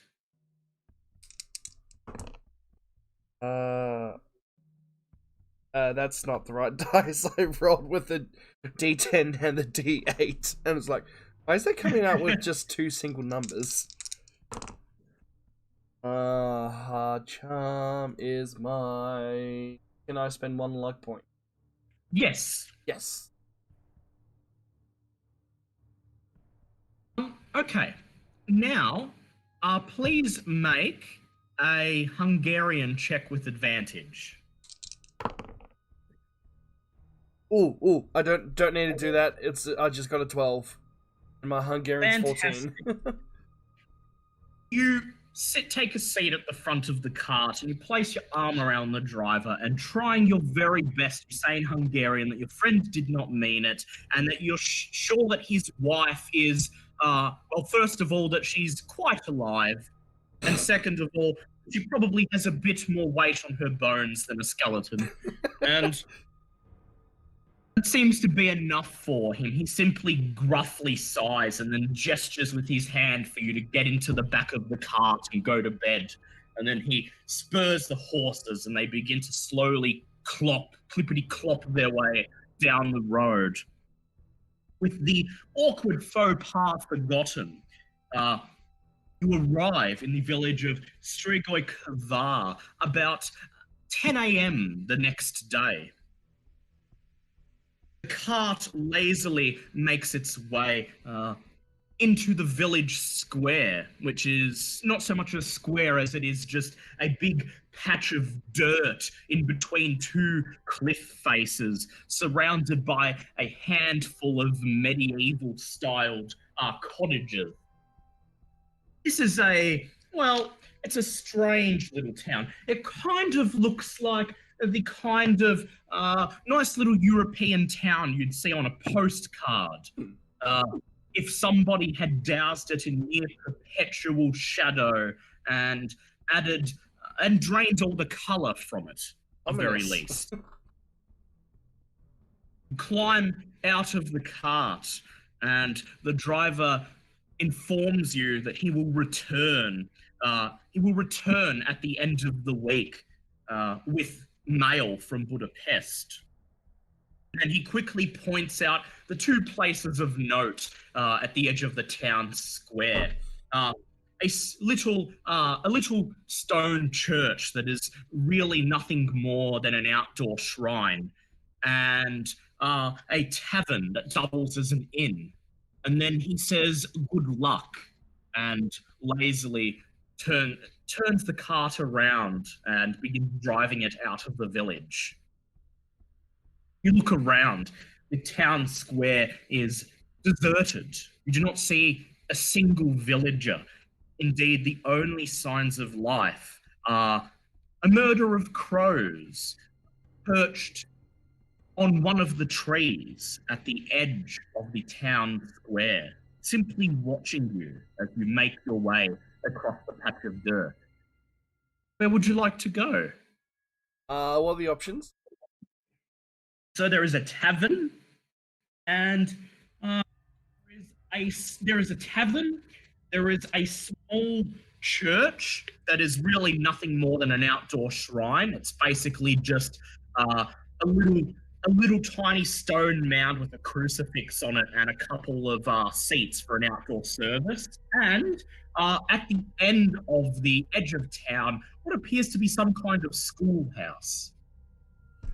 Been too long since Christopher has gone for a drink. Going to go to the bar and wet his whistle a bit. And what do the other two of you say? I'll just nod and agree. Yep. Right, so you're all going to wander into the tavern together. Make your way across the deserted town square. You still see not a single soul outdoors. And you wonder if this village is even inhabited. But you feel a little calmer as you draw nearer to the tavern. And from outside, from inside, you can hear the sound of glasses being clinked together and quite lively chatter. There is indeed someone who lives here, and they appear to be getting quite drunk at the present moment. Place your hand on the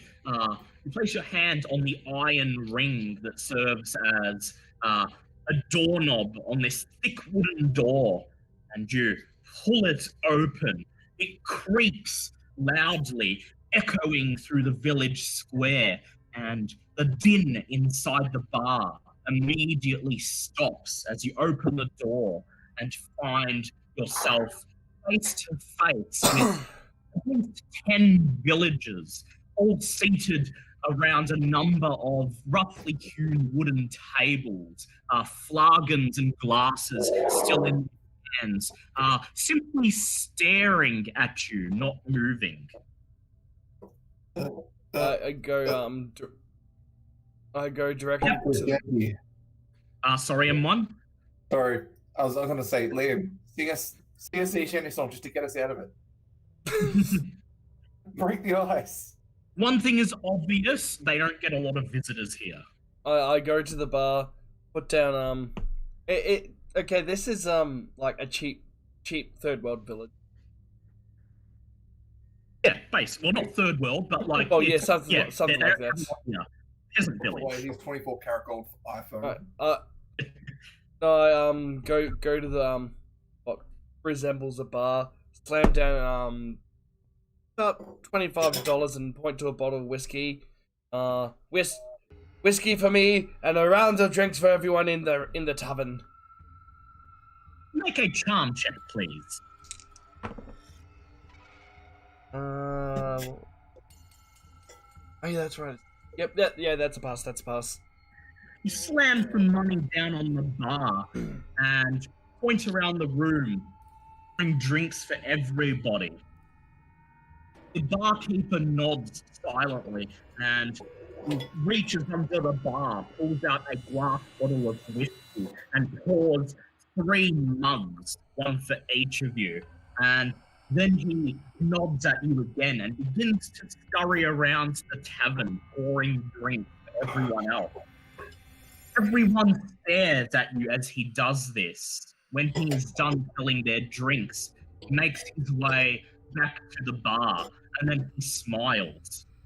One of the other villagers nods and takes a sip of his drink. Then another.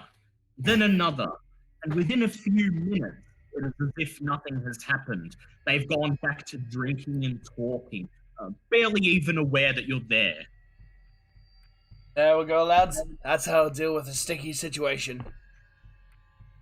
The bartender leans forward and in broken English, he says, "Englishman?" Yes, American. He says, American. Not very many visitors here, you can probably see. Yes, I can gather that by the lovely, warm reception we got. He says, please, forgive the people around here. They are not used to seeing outside, especially here. There are many more places in Hungary worth visiting than our humble little village. We've got some information from a source that we need to investigate around here. Around the Count. Do you? Yeah. Well, he nods and he says, "Well, have a drink. I'd be happy to give you the lay of the land. I'm probably the only one in the village who has a lick of English. So if you don't fancy trying to fumble around our tongue, then I'm afraid I'm probably going to be your only font of information." He holds out his hand and he says, "My name is Peter. Nice to meet you." Captain Christopher Jones, pleasure to meet you. Holds out his hand to Wilbur. I'll take his hand. Do you give him your name? I'll just introduce as my first. I'll say, my name's Wilbur. Say Wilbur. Okay. He nods and then he holds out his hand to Waldo Dinzo. I thought it was Disno. Oh yeah, Waldo Disno. Yes. Do you shake his... I look up at the camera. I look up in the sky where everyone's just sort of wondering what the hell's going on. I'm trying to break the fourth wall. Damn it, DM! You know what you did wrong. That is no. He hears your name. He says, Disno. Yes. And then he begins to do a Mickey Mouse impression. using his hands to form imaginary Mickey Mouse I ears. put my hand to my head, and I'm just like, I shrug. Disappointment. Oh no, that's that stupid American young kid from down in Massachusetts. His stuff is Mackie Moose. I do Wacky Moose. That's not Mickey Mouse. That will never take off.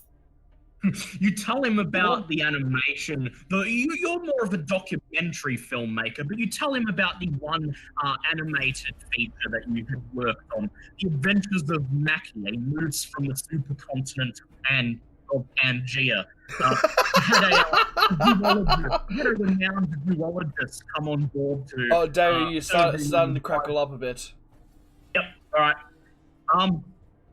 You had a renowned zoologist come on board to serve in an advisory capacity for that film, and you thought you remember being a bit disappointed when it came out. It didn't do as well as you thought it would, and you remember the newspapers citing the plot as being quite simply, utterly ridiculous. You remember that the zoologist that you had brought on board actually ended up doing quite an impassioned defense of the film, but to no avail. And then you laughed, embarrassed or past shame shared with this Hungarian bartender. The bartender laughs, and then he puts his hands on the side of his head and pretends they're horns, and he makes a moose noise. Ooh, I am the Pangean moose. Jesus. Looks at you. And he says, not just everyone visits this village. Last time was an Englishman. He came about 10 years ago now, and I don't recall seeing any outsiders since then. So, what brings you to our humble little village? Sorry, Big Gassy. Crap. Well, you've come here to retrace the last steps of the poet Justin Jeffrey, who apparently visited here before writing a poem. I've really got to stop drinking. That's okay. Yeah, that's why I'm here. That's why we're here. Yep. you name drop that. Because, yes, the writer. I remember. He was an Englishman who came here 5 years ago. He said he was looking to capture a story. The story of Zultan, I believe he said. He looks around uncertainly and he says, we had never heard that name before, Zultan. As long as I have lived here, this village has always been known as Regoikra. He says, anyway, I remember that he was young and, if I'm to speak plainly, he was quite foolish. I believe he died soon after he left the village. That was surely due to his looking too long. Dale, you keep, it's not just dropping in and out, it's getting really fuzzy. Alright, I'm gonna go grab. The villagers all got molested, so I think I heard wrong. Villagers did not get molested. Molested. Who molested the villagers? Mackie Moose. The Pangean moose. No, just Mackie Moose. Mackie Moose. And Not his affiliated and with his other sidekick Donald Duke. I've got to ask on your top chat in the live chat, who is COC actors narrator? I just love it. Away right Musseldorf. Who are you? The who controls all the role playing accounts, and We love them. Yes. Oh my god, I love you guys. You know, like. Oh yeah, you miss out on the chat most times. And we've had Call of Cthulhu characters from like some of our very first campaigns. Yes, Oh my goodness. starting to get D&D ones as well. The innkeeper Peter says, if I remember, the poor poet, he died shortly after leaving our village.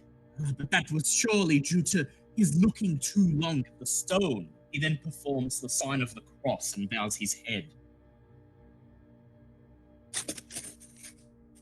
Can you tell us more about the stone, laddie? He says, no. People in this village are superstitious. We don't like to talk about it.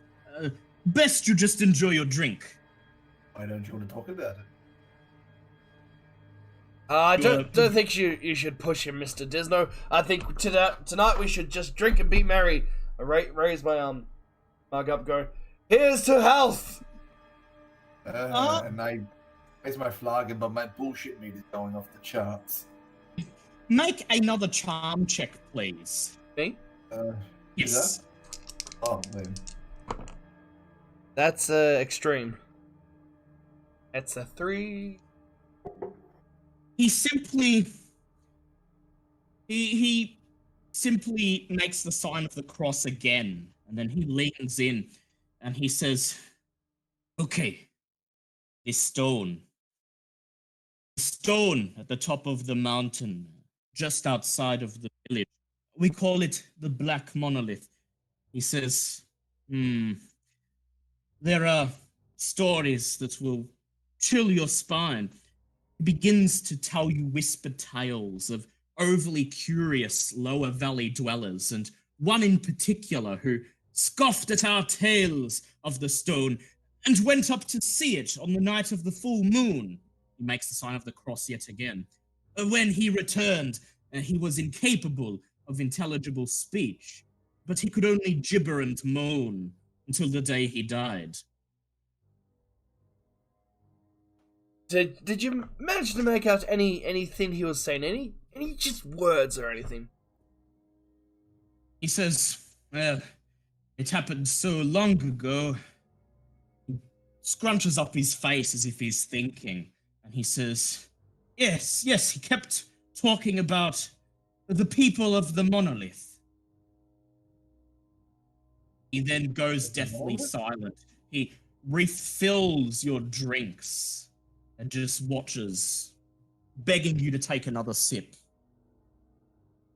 But of course, I take one mighty gulp. Wilbur, you have a mind for the occult. What do you make of this? I think he's still out for a smoke. Sorry, just give me half a second. I'm just getting it.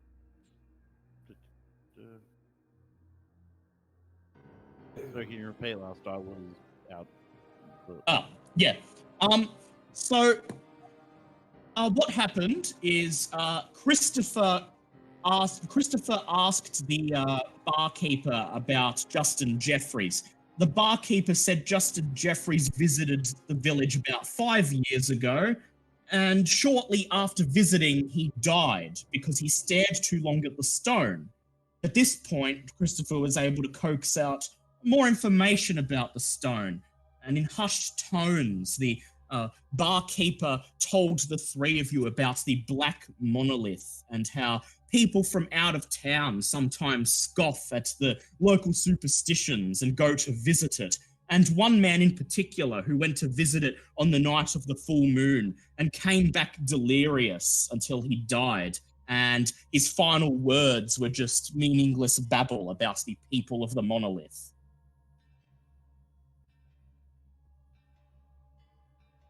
Do you make anything of that, Wilbur? Foreshadowing occurred. Could I make a check to see if it fits into like any sort of occult lore or legend? Yeah, go ahead. Make an occult check.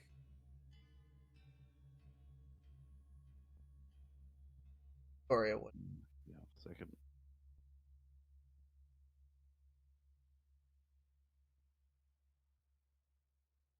Everyone seems busy tonight. Can I push that?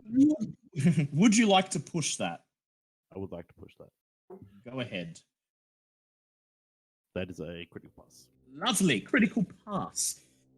Okay, so first of all, you recall the black monolith being mentioned in one of the books that you read in the Order Library before you left the United States. The book in question, to recap, specifically said that there is a legend surrounding the black monolith, that anyone who sleeps in the vicinity of the stone will have monstrous nightmares, and that several people, according to peasants in the area, have spent a night there on nights of the full moon and died raving mad. The same book also mentioned that the area around the stone was called Zul'Thultan. In your own research, you were familiar with a little bit of the folklore of this region, and the people of the monolith, given that they seem to come out at night, they seem to attack people who are sleeping or otherwise incapacitated, brings to mind for you tales of vampires. Interesting.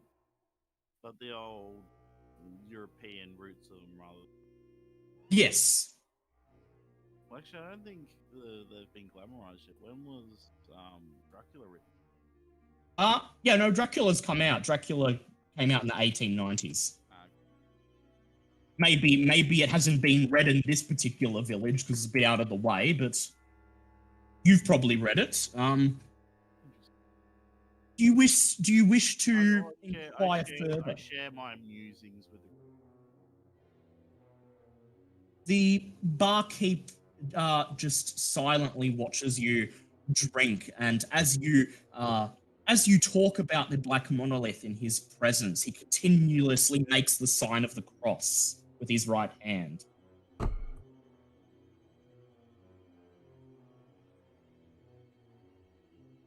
Do you inquire further? No, I think I'll keep my inquiries to myself at the moment. I'll make sure my weapon is reassembled and Yep. and loaded. Finish your drink, and then you pull out your weapons, and you just begin reassembling them there on the bar. Peter, the bartender, looks briefly at them. Perhaps seeing that you were armed seems to perk him up a bit as his eyes widen and he leans forward and he says, "You are serious about retracing the steps of this poet?" Yes, and these are provisions to make sure we return. He looks from side to side, and then he looks over your shoulder at the other patrons in the bar who are conversing among themselves, drinking. He sighs and he says, "It's a good thing they do not speak English, for they would be terrified if they overheard what we are talking about, or what I am about to say to you. It is severely frowned upon in our village to direct anyone towards the monolith, that they may come to harm. It is feared by everyone here, and we have simply accepted that it is best to stay away from it."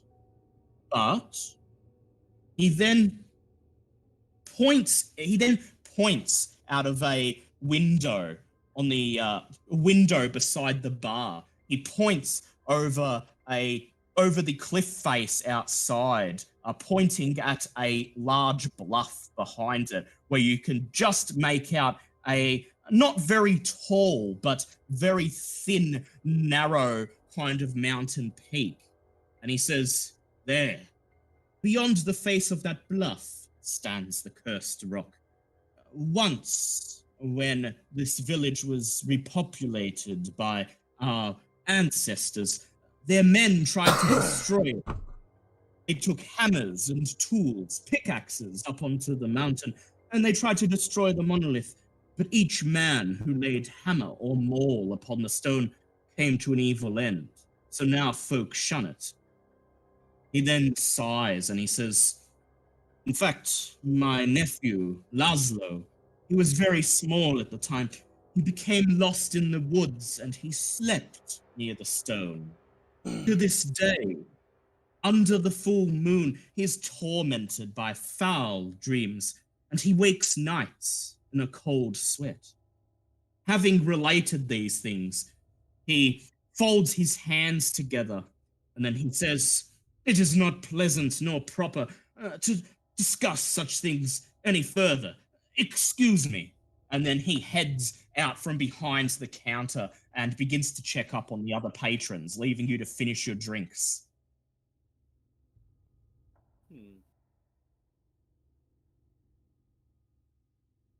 I would like the three of you to actually make send checks, please. Oh, lovely. Lovely. That is a puss. That's a Oh. fail for Waldo, Another unfortunately. pass for me. Okay, for passing, you lose 1 point of sanity. For failing, you lose 1d3. As I believe Waldo's going to As kill the- himself before we get into the actual as adventure. the well, you are in the actual adventure. Oh, sorry, before we actually even get inside the castle and start doing stuff. The bartender's strange words combined with the almost overwhelming atmosphere of this place weigh on your minds, and you can't help feeling slightly disturbed by them. He's given you a couple pieces of information. He's told you how to get to the monolith, namely, just walk up to the mountain summit outside of town. He has told you that, in particular, visiting on the night of the full moon apparently is particularly dangerous. But even though anyone who sleeps or ventures in its vicinity, even on normal nights, apparently experiences something terrifying, including his nephew Laszlo, who slept in its vicinity as a young child. Maybe worth questioning him. I will point out that as you get up from the bar and quickly register one of the rooms in the inn for a couple nights, just in case you need them, as he's writing down a registry and crossing off days on a calendar to mark the nights you are staying, you can't help but Through the gates of calendar hell. that the As we night make of our the way full to moon heaven. is actually... 1 second, Dale. Yep. Peaches the Pirate, thank you so very much for the follow and welcome to Little Crew. Welcome. You can't help but notice as he marks off the nights you are staying on your calendar until the cart comes back, that the full moon is actually tomorrow night. Meaning that you will have the opportunity while you are staying here to visit the monolith on the night of the full moon. Okay, so probably a bit overwhelmed. You're in this strange village. You're not sure what's going on. So I'd like the three of you to make intelligence checks, please, to try and piece what you've learned together so far. That's valid for me. What checks are we doing? Intelligence. Just intelligence check. Can I push that? Oh, yes, you can push it. Thank you. I'll push that one. Oh, I'm glad I pushed that. That's 17. Would you like to push it, M1? I would very much like to. Push Okay, it real good. well, the group has passed. 2 out of 3 group has passed. Okay, so the way you see it, you have several options. You can visit the monolith either during the day, tonight on a normal night, or tomorrow night on the night of the full moon. You may locate and question bartender's son, Laszlo, about his own experiences. You may head to the local schoolhouse and see maybe if they have any sort of library or any source of information about local superstitions. Or you may head about a day out of town back to the tomb of the count that was pointed out to you on the way here. I would like to go to the monolith if at all possible. right now during the day. Yeah, during the day. Who else would like to join him? I will join Mr. Wilbur. All right, so I guess Waldo Dinzo is going to go along too. I will follow. Yep. So your heart is set on visiting the monolith. Luckily, it's only mid-afternoon, so there's still plenty of time until it's dark. You make your way through the almost deserted village and begin walking down the trail that leads up to the mountain summit. A narrow trail winds up the mountainside to the summit where the black monolith soars. The stone is octagonal in cross-section, about 16 feet tall and about 18 inches thick. It had evidently once been highly polished, but the sides are scratched as if savage efforts had been made once upon a time to deface it. You recall that the bartender explained that when the village was repopulated, his ancestors attempted to destroy it. However, little more was accomplished than simply flaking off bits of stone and mutilating the strange characters that are carved into its surface. Even during the day, the stone has an ominous feeling about it. And I'd like you all to make SAN checks as you gaze upon the stone. There's a pass. Fail from me. Fail. This is gonna hurt. All right, here we go. Oh, Ah. oh well. Okay. If you pass, you lose 1. If you fail, 1d3. Is it ever possible to like not lose any sand? Yeah, it's just Understand, Jack? these ones are quite harmful to your psyche. Yeah, not outwardly horrific. There's just something a little bit off here.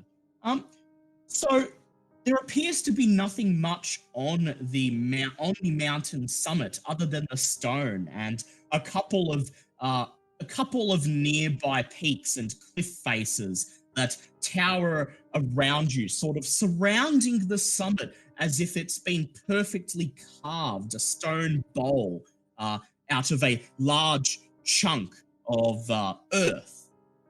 There's nothing outwardly scary about it. It just doesn't feel right. What would you like to do here? I'm gonna just follow Mr. Wilbur's. I would like to set up my spectrometer equipment. Yes. And what would you like it to detect? Fluctuations in what I believe to be spectromagnetic energy. Very well. Make a spot hit, please. It's how can I push? You hold out the Can I push? spectrometer. Oh, yeah, go ahead. That's a pass. You assemble your spectrometer. Like last time, it resembles a battery-operated reverse megaphone. You begin circling the monolith, just pointing it. And after a few minutes, it begins to go beep, beep, specifically focusing on what appears to be a very small round altar in the very middle of the octagonal stone and the immediate vicinity in front of it. And here, on the altar and directly in front of it, you make out, just barely, quite old, what appear to be the dried remains of ancient bloodstains. I think I found this cool part of the altar. What would it be to roll to snare a rabbit? Let me see. That would probably be survival. All right. Could anybody help me in this endeavor? Yes. Does anyone have survival? Oh, okay, no, I don't have. Well, they can still assist you, which means you'll just do it with advantage. Yeah. All right.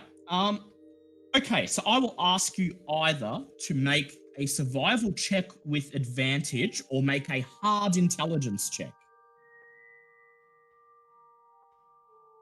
Yep. pass or fail? That is a pass on the survival. Pass. Okay. So you want to snare.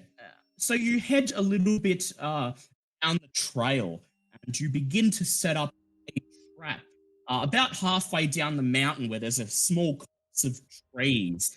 And you set up a snare trap for a rabbit. And then you take up a position hidden behind a prickly bush. And you You can wait. see the tripod just resting neatly between the cracks of the stone. Yes, because you're probably filming this. Well, that you were told to film anything strange you came across. I'm ready to take a shot. Yes. So you're filming. You're just capturing some footage of the stone and the immediate surrounds because you were told to do that after all. Meanwhile, Christopher, while Waldo Disno is filming the stone and while Wilbur is setting up a trap, is there anything that you would like to do? Perhaps you'd like to examine the surface of the stone in detail, try to read the characters, or try to make out even what the stone is made out of.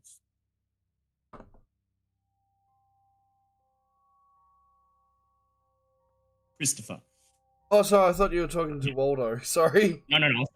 Saying while Waldo's filming and while Wilbur's setting up the trap, maybe you would like to examine the rock in detail, maybe try to read some of the characters or try to figure out what the rock's made out of or something like that. Yes. So what would you like to do? Um, What do you find to be the most pressing issue? Most of my skills don't really apply to any of this at the moment. Yeah, you don't have any science, so you probably won't. Well, you could probably try to use your education to try to make out what the rock is. Yeah, I think I'll do that and maybe. And then try to read. Yeah. Okay, make an education check. Make a hard. Okay, that is. I push that. Yes. Okay. Yes, that's a pass. That's 36. So you look at the rock intently and you pull out your cavalry saber and you strike the corner of the rock and break a tiny chip of it away. You pick it up and you just hold it in front of your face, around in your fingers, trying to determine what it is. And you determine that the stone is not of any variety you are familiar with. It is evidently volcanic in nature, which is strange because this is the rural mountains of Hungary. It's not an area particularly known for volcanic activity. And furthermore, the rock is extremely hard. Also, what you assumed to be some sort of paint or dyed making it black instead turns out to be its natural color, as the inside of the rock is just as pitch black. I would like to pocket the rock. Yes, go ahead. And if you would like to try characters, I would ask you to I would ask you to make a Cthulhu Mythos check, please. Yes, that's a 5. Good, well done. Okay. So first of all, as you study the characters, you determine that they are not from any commonly known language. They're not Hungarian, and they're not Turkish, and they're not Magyar. So the three major groups of people who lived here, characters are not from any of their languages. Although, as you look at them, you're unable to actually determine their meaning, but they do remind you of something similar, something that you saw in a text in the Order several weeks ago when you were transporting something down the eastern seaboard. A picture of a similar rock with markings somewhere south of Mexico. Okay, Professor Wilbur, you don't happen to have some charcoal and paper on you for a matter of science? You would need all this stuff, wouldn't you? Yes, I would. Do you mind if I borrow some for a bit? I give him a sheath and a robe. And I proceed to make an etching of the writing charcoal on the paper. Yep. You copy down the writing, and now you get a better look at it, and it definitely resembles that writing that picture of the stone in southern Mexico that you saw several weeks ago. You don't know what the significance of that stone was either, although you do remember in that old picture that someone had made a rough attempt at translating the markings. If only you could remember. Make an intelligence check, please. That is pretty good. Yes, that's a pass. You remember what you read of the partially completed translation of the Mexican stone. And the first few characters had simply been translated as people of the underground, exiles of Kunyan. Although what this means, you do not know. Well, I However, guess that I have the etchings. I can pocket Yeah. it, and take it back with And- me and get it more take a looked at. Yeah, and you can tell that it's something odd, and they will appreciate that you brought it back. Yes. Do you tell the others about this partially completed translation that you read several weeks ago? Of course. Okay, I would like Waldo Dinzo and Wilbur to please make Cthulhu Mythos checks. Well, Why? Oh, good job, Oh. Dinzo. no, Michael. Go That's a ahead. big- Oh, That's a D10. D10. Oh, had my hopes up for a sec. All right, go ahead. Make another That roll. would have been Ooh. Nearly. You may both push it if you like. Wait. I didn't pass? Oh, Your Cthulhu Mythos is Cthulhu 5. Mythos is 5. No. Would you both like to push it? Oh, why not? Why the hell? Why not? No. Well, Yeah, That's the reason why not. You can't make any sense. You haven't heard of any of this stuff. The term Kunyan is completely foreign to you, let alone what the exiles of Kunyan would be. Wilbur, I would like you to make a luck check, please. Oh. Is that? Wilbur, go it. wow. Okay, so you sit and wait for the rabbit to come. And actually, you wait so long that the sun begins to set and there is still no rabbit. You continue waiting and waiting as the sky turns purple and the As it falls to twilight, I'd actually like to start to set up the camping Yep. gear. camping equipment. Yeah. Yep, go ahead. You set up your camping gear. Well, place you could put it where it's going to be on the ground is right in front of monolith stone. You're glad that tonight's not a night of the full moon, so Yeah. probably not going to be dangerous, but still. You set up your camping equipment, you set up the tent, and then you leave Dinzo and Christopher to hammer the pegs in and prepare it while you return to the trap. It is now definitely coming tonight. The sky is a deep purple, and the first tendrils of dusk are beginning to snake their way into the mountain clearing, throwing everything into a dull blue darkness. You hear rustling in the bush, and then the sound of the rope being drawn taut as a rabbit is caught in the snare. Success. I'm going to take the rabbit and carry it up to the altar where the sacrificial spot Yep. is. And Yep. I'm going to set up all my spectrograph equipment, centered on the thing, and I want to detect it if there is any change. And once that's set up, I hold the rabbit against the altar, and I cut its neck with a belt knife. So the rabbits. Yep. So you carry the rabbit through the stone, and you place it on a little altar, and you just hold it in place idly as you hold out the spectrometer. It makes the same intermittent beeping as before, but there is no particular change. Then you place the spectrometer down on the ground, and you reach for your belt, pull out a utility knife, and slit the rabbit's throat in a quick motion. It quickly bleeds out there on the altar. Your spectrometer continues its intermittent beeping. I would like the three of you to make power checks, please. Jeez. Oh, fail. Can I push it? Yes, you can push it.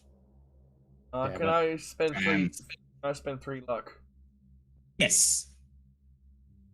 M1, would you like to push yours? I would very much like to. Okay. Let me see. That's Actually- still a failure. Yep. Oh shit! Can I just get 12 luck on the original roll? No, you have to spend luck on the pushed roll. Pushed roll. 17. No, don't worry about it. Okay, so as the spectrometer continues idly beeping, Wilbur and Disno, but not Christopher, you feel a strange, subtle shift in the air as the blood begins to drip onto the altar.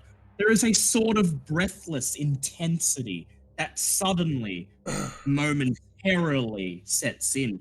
Glimpses of the cliffs on either side of you, shrouded in shadow, suddenly create the illusion that you are in the center of a vast stone city with cyclopean towers rising above you. I would like you both to make sand checks, please. Oh. Who's that? You and I. So You and- everybody except Christopher. Christopher didn't feel what you're feeling. Pal. I feel nothing. I'm dead inside. Pass for Waldo. Okay, Waldo, you lose 1d3, and Oh. Wilbur, you lose 1d6. Oh, that's not. I'm almost about to kill myself. Well, he's 3. Literally. Oh, Three. no. 3 sanity each. 23 feel- sanity. You feel a momentary spasm of primal terror, but then it passes as quickly as it emerged, and the intense feeling dissipates. The spectrometer continues its intermittent beeping, and the night appears once again to be quiet.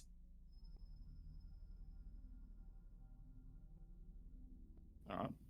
Jot down my results. But you did get some results. Is there anything you would like to do before retiring into your tent for the night? What to do? I wish to. Is there any like bits of the rock around? Yeah, there's tiny little chips of it that have flaked all over the ground, presumably from when someone tried to destroy it. And the I'll bit that I'll gather it into jars to do some experiments on. Yep. And Christopher's got some too. Collect the little chips and drop them in a jar, and then retire to your tent after a meal of travelers. Pull the zip down on the tent, make sure the coast is clear, and then you do your best sleeping bags and go to sleep. I'd like the three of you to make power checks, please. No nightmares for this captain. Fail. That's a hard pass. Pass. I'm back to failing again, like a professional. Okay. So first of all, Christopher, the sea captain, seemingly falls asleep the moment he closes his eyes and is soon snoring loudly, seemingly having a comfortable, peaceful good night's sleep, not bothered in the slightest. The other two of you, however, takes a while to fall asleep, and as soon as you drift away into unconsciousness, You are barraged by a series of flashes, visions, one after another. A vast stone city, tall, thin, thin-robed people are walking through the streets.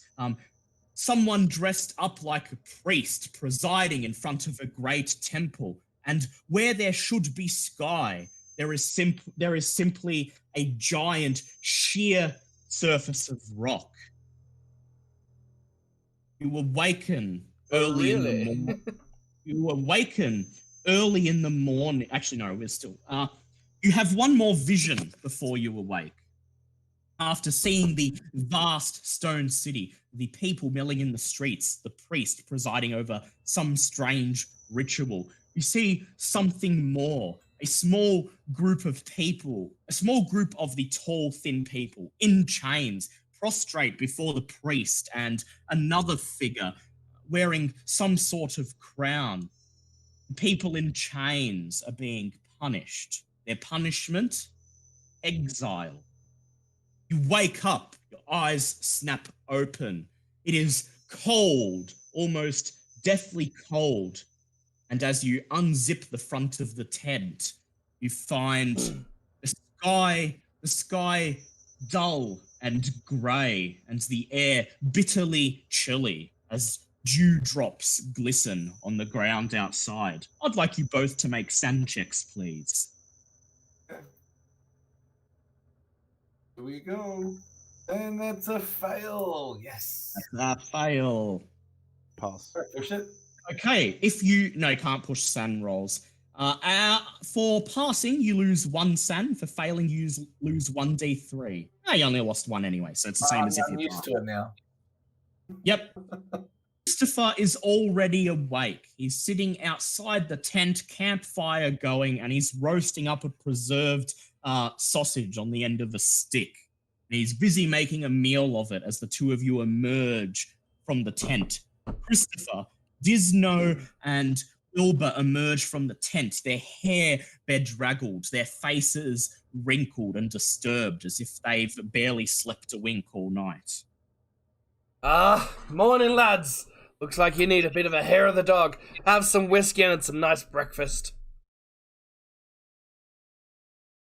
I think I'll stick to my trail rations if you don't mind.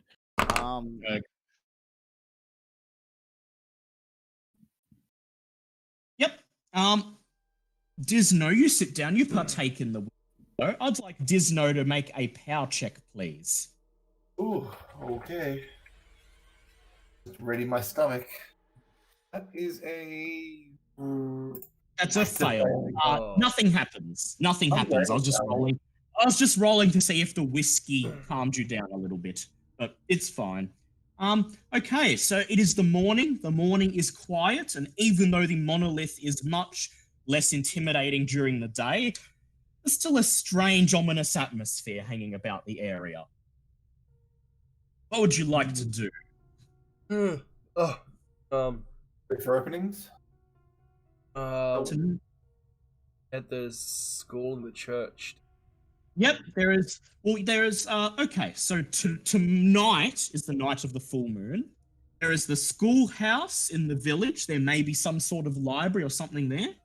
You may visit the tavern keeper's son, Laszlo, who has reportedly spent a night by the monolith. But considering you've also done this, may or may not be useful.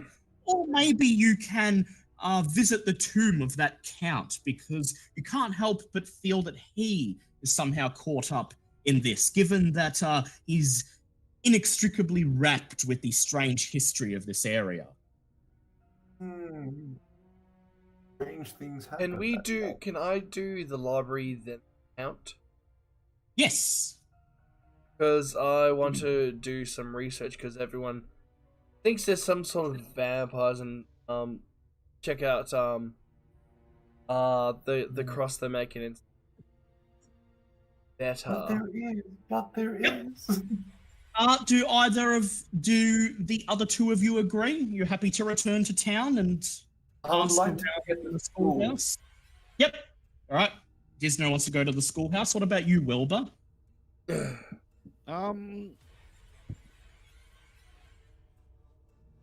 don't know at this point. I don't have much.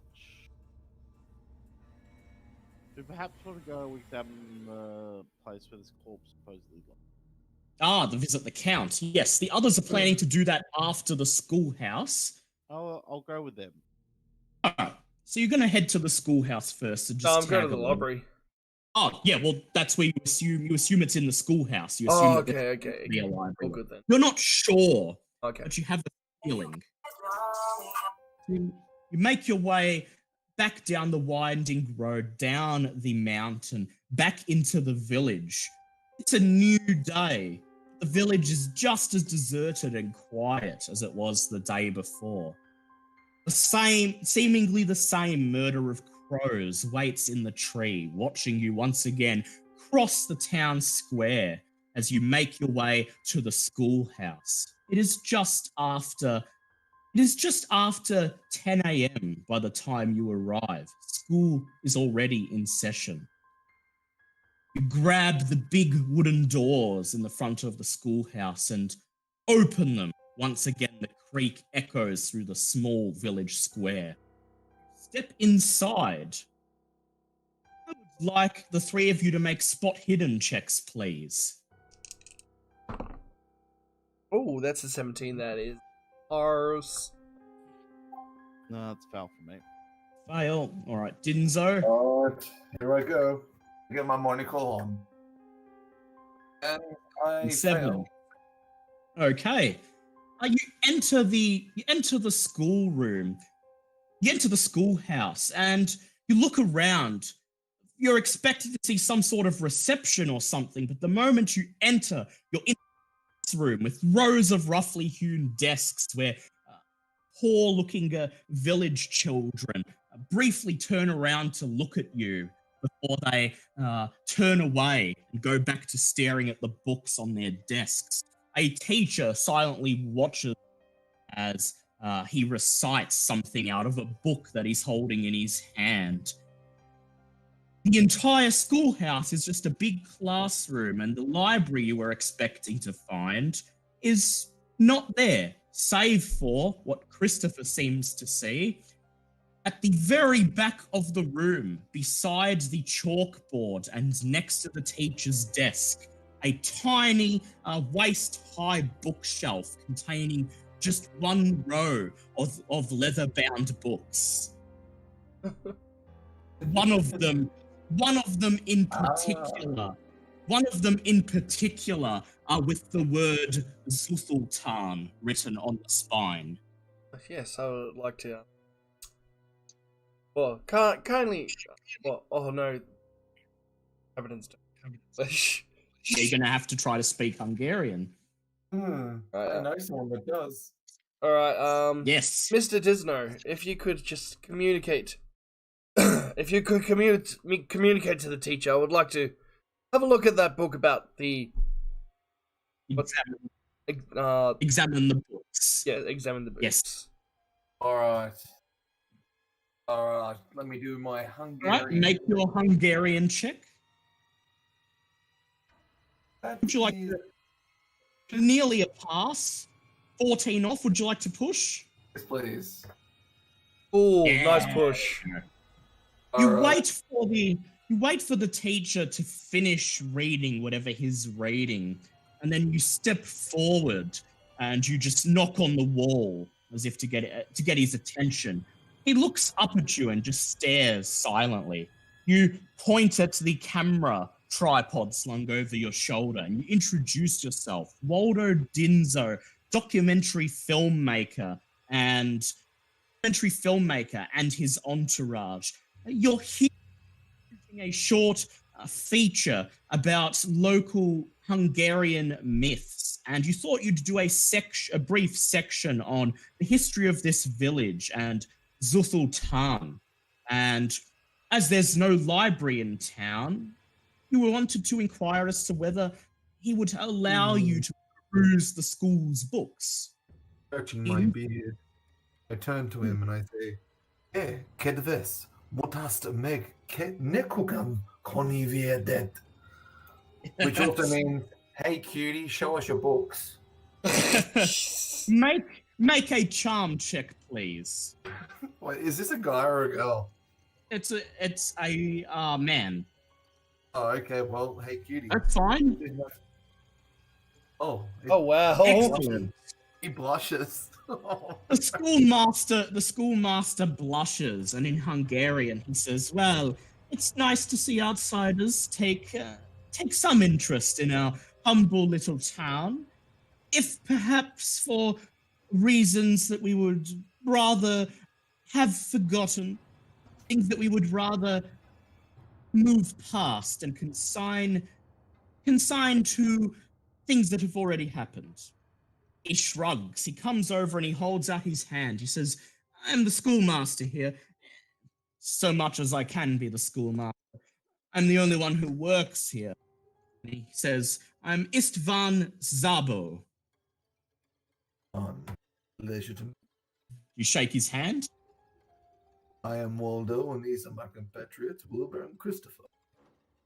He nods, and then he turns around and he gets the children's attention, and he says, "All right, children, silent reading on your own for the next 15 minutes. No talking." And then he gestures towards his desk, where there are 2 seats placed in front of it. He walks over to the desk and basically collapses down in his chair. It creaks under his weight. He says, "Please sit down and I'll be happy to help." And I turn to Christopher and I say, Christopher, would you like to take the reins? Yep.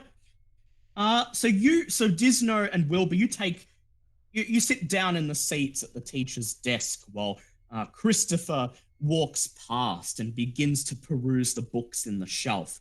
Christopher, you take out the book labeled Zuthultan and begin to flip through it. Meanwhile, Istvan, the schoolmaster, talks to your 2 companions. He says, "So, you are making a documentary about the..." His voice drops to a whisper, "Monolith. Am I right?" Yes, you could say that. That's for Liam. He says, "Well, few in the village will speak of it. The monolith is the creation of those who lived in the village before us." He says, "Are you aware of the history of this village?" I know enough, but not enough to somehow suggest that I would know any more further input. Please, but I would validate what you're about to say. Please continue. He says, "Well, you would know that myself, these children, everyone else you've seen here, are not the original inhabitants of this village." He says, "Previously, it was inhabited by a different group of people. Not Hungarian, not Magyar, people of a different race entirely, who had claimed this valley and this village as their own. They built a settlement here, and reluctantly, the Count of the time accepted them as his subjects. He avoided them. Just the same, he avoided them, as did the others who lived in the valley.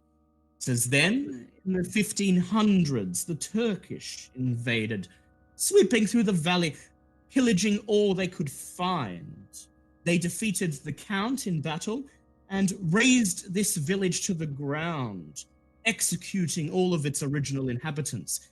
It was our descendants who came from outside the valley and resettled here.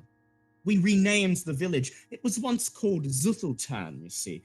We are the ones who renamed it to Strigoi Kavar." And you're aware of its history and you decide to stay here? He says, "Well, we thought with the original inhabitants removed, that we could simply ignore the," he lowers his voice to a whisper again, "monolith, and that if we ignored it and forgot that it was there, then we would be able to coexist in peace. He says, you see, it holds no religious significance to us. It was the object of worship for those who lived here before. He says, my personal belief is that they were a witches' coven of some sort. Possibly they and the original villagers were members of a fertility cult of some kind. They conducted horrifying sacrifices. Is there any descendants in the town of the original people? Anyone? He says, to my knowledge, no, there are not. They were all destroyed. He says, though, there are whispered rumors from the time with no written evidence to support it, that during the raid of the Turkish, some of the original inhabitants fled into the mountains, where they have continued to live to this day. He stands up and he says, excuse me. I'm sorry. I must continue my lesson with the children. I hope I've been helpful, and I hope that your friend here has found something of use amongst my personal collection of written works. He says, I do wish you the best of luck with your production. He then gets up and proceeds to the front of the classroom, where he begins to write things on the blackboard, continuing his lesson with the children. I would like Christopher to please make an own language. These books will be written in Hungarian, so make a Hungarian check, please. Come on. Can I push that, please?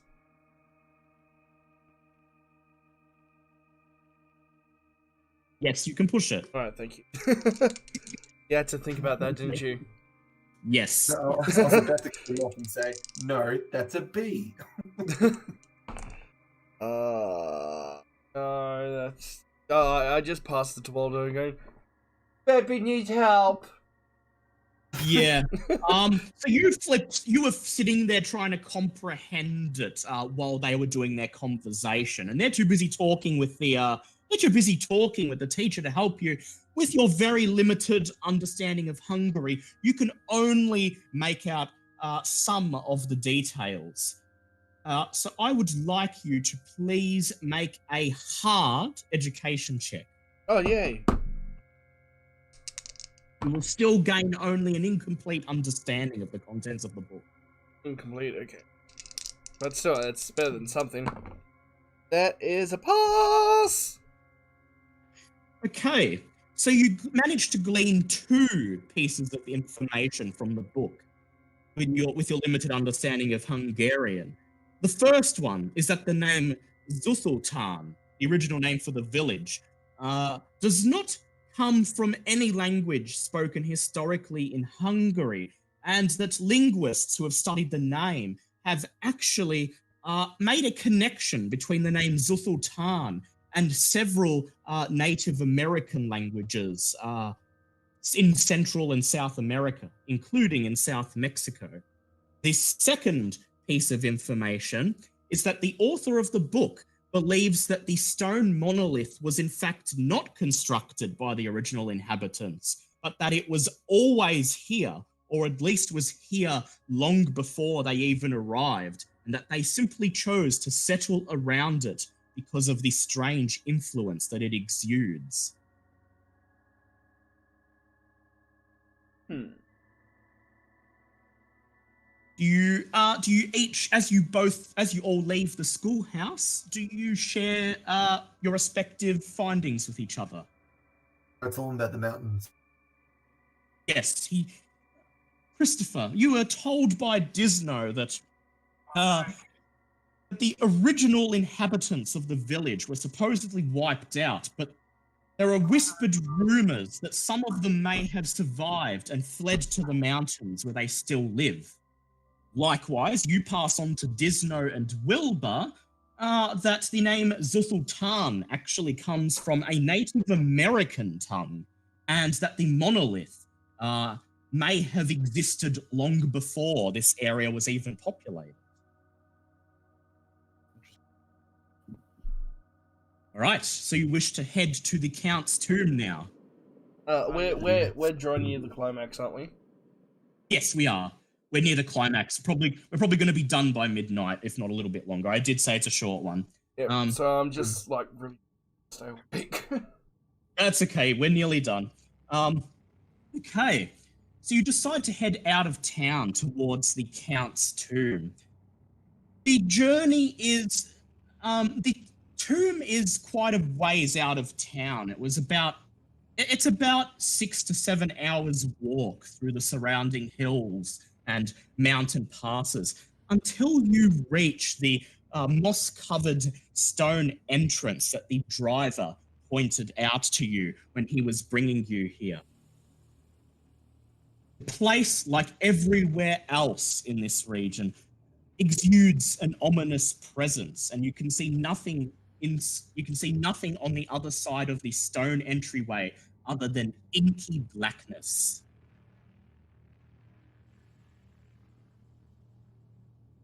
What would you like to do? Light my torch. Yep. Reach over and you light your torch. Through the flickered light of the flame, you can make out some shadows on the other side of the door frame. I'd like all three of you to make hard spot hidden checks, please. Even with As opposed to being able to see nothing. Ooh. That is a fail. That's okay. We got one pass. Okay. Oh wait, no, Wilbur. I didn't pass. Yeah. Wilbur. On the other side of the stone door, you can make out what appears to be a small square room, a small square room, a grim cavern carved out of the cliff face. It is almost, from what you can see, completely empty, save for a stone mound in the center. Maybe some sort of sarcophagus? You'll have to enter if you want to get a better look. Alright, I'll level my air shotgun. I'll have in one barrel a normal round load and one an acid round. All right. So who's going to enter first? I'll go. All right, Disno's going to go first. I produce my tripod and I angle it up. I would suggest those with implements that require them to be closer. Sorry? Yes. So he's suggesting that Christopher goes in first, then Disno, and then Wilbur. Oh, yeah, sure. Any objections? I'll have my Your blade drawn as you enter? Yeah, my saber drawn and torch in the other hand. Okay. You see the grim cavern carved out of the cliff face. You draw your weapons, and then with your sword in one hand and your blade in the other, you mean step torch? over. with your sword in one hand and your torch in the other. Someone needs sleep as well. You step over the threshold and into the tomb. The moment you enter, you feel an overwhelming sense that you are being watched.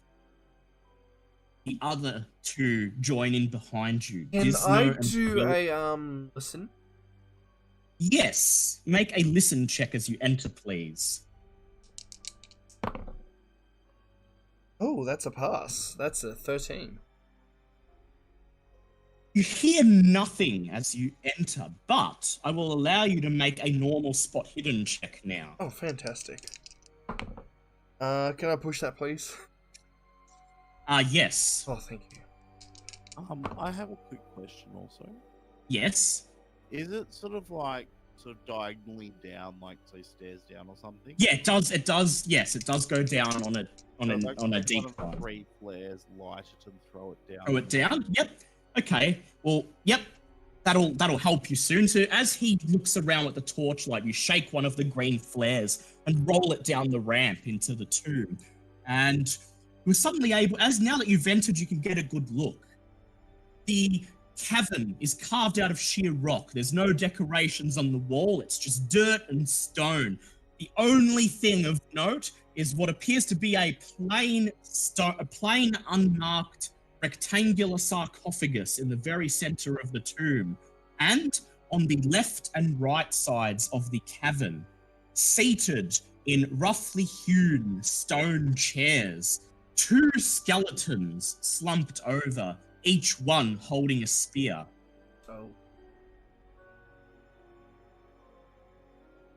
Without touching the skeletons, I would like to examine. Okay. Make a spot hidden check with advantage, please. There's plenty of light. Oh, that's a pass. Thank God it was advantage. The first one was 90. So you examine the skeletons up close as everyone else sort of fans around the tomb. The skeletons are positioned in a way that suggests they were placed here, and you can't see any obvious damage on the skeletons indicating a cause of death. These men do not appear to have died violently, And they were purposely placed here. And I tap them, then the spear with my saber. Yes. You lean forward and you tap one of the skeletons. And as soon as you tap it, Yep. I'd like the three of you to make sand checks, please. Here we go. Oh, that's a pass. What do you reckon, guys? Pass or fail? Fail. Let's find out. Oh, that's a pass. Okay. What's the sanity loss on that? Okay. I will roll for where'd Wilbur, Tom 'cause go? he's taking a phone call, I think. Passed as well. Okay, so all three of you passed. So that's just one sand point. Huzzah! As Number 19. both of the skeletons spring to life. Yep. Suddenly, their empty eye sockets begin to glow an ominous red. They take hold of their spears and stand up. The one immediately in front of you, Christopher, lunges forwards with its spear. Make a fighting brawl or dodge check, please.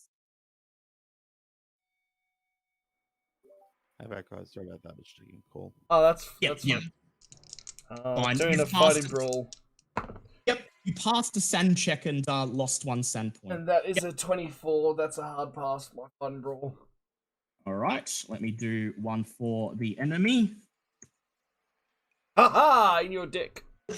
It plunges its spear at you, and you step out of the way and then thrust with your sword, knocking the spear out of your face and enabling you to take a step back. And then you deliver a swift slash with your spear at the skeleton. Roll your damage, please.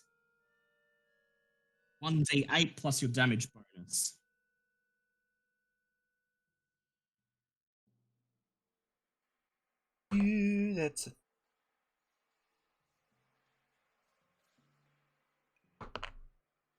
That's 4. 4. Okay, so 4 times 5 is 20. Okay, roll a d100, please. Wait, what? You'll figure out soon enough. Don't worry. Dear God. Okay. That is a 26.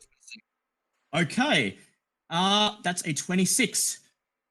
You strike at the skeleton and you shatter some of its rib bones, but it seems to not even register the hit as it continues towards you. Okay, what is the three of you? What is your dex? 70. 70. Disno's is 70, and what is Wilbur's? What is your dex, Wilbur? My dex is 70. 70. Okay, so all three of you have the same dex. Wow. Okay. Okay. How are we going to settle Wilbur. this? I'm just going to choose arbitrarily. Okay. Wilbur, you get to go first. All right. I'll level my air Rifle. and use the actual underslung air rifle to put a bullet Normal or acid? I'm gonna start with normal and see what happens. All right. Make a firearms check with disadvantage, please. The target is half air after all. It's a skeleton. That is still a pass. Okay. Roll your damage, please.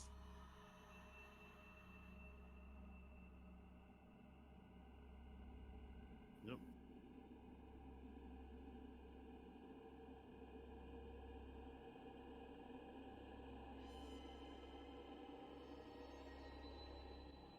Uh, 6 points of damage. 6 points of damage. Okay. 6 times 5 is 30. Okay. Roll a D100, please. I'm confused what's going on. You'll figure it out when it happens. 33. Nearly.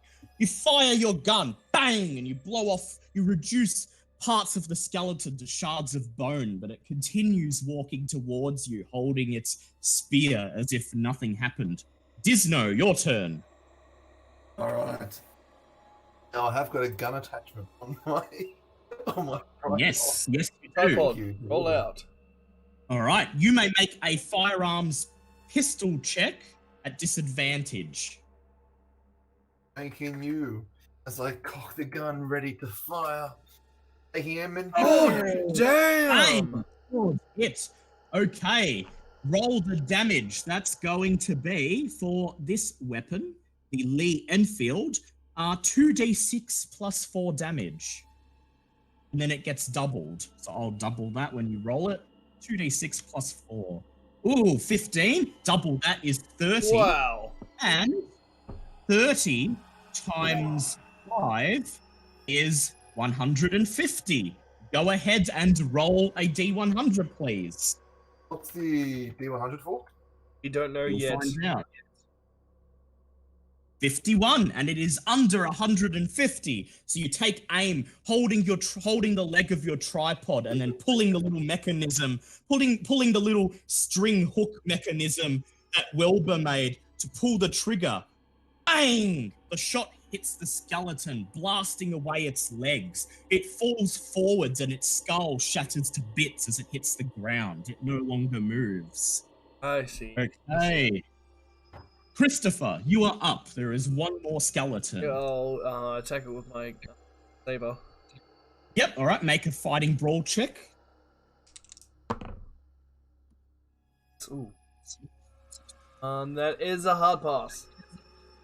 Hard pass. Good. Let me do its check. Oh, shit. You slash with your sword. It reaches out with a bony hand, stopping your sword, and then plunges its spear into you. Oh, no. You take 1 point of damage. Okay, it's the skeleton's turn. Now that it has its spear in place, it pulls it back and thrusts again. Make a dodge or fighting brawl check. Fighting brawl again because that's the high. That's a 2. 2, all right. Anything if it rolls 1, which it doesn't. It plunges the spear at you. You knock it out of the way with your sword, kick it in its broken rib, and then swing your sword at it. Roll for damage, please.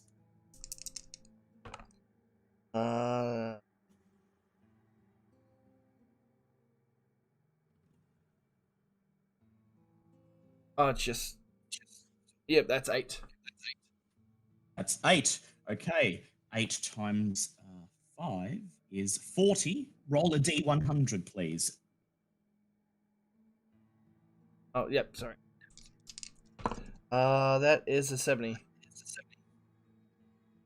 Yes. You swing your sword at it and crack one of its bones audibly, but it still keeps coming, seemingly unfazed.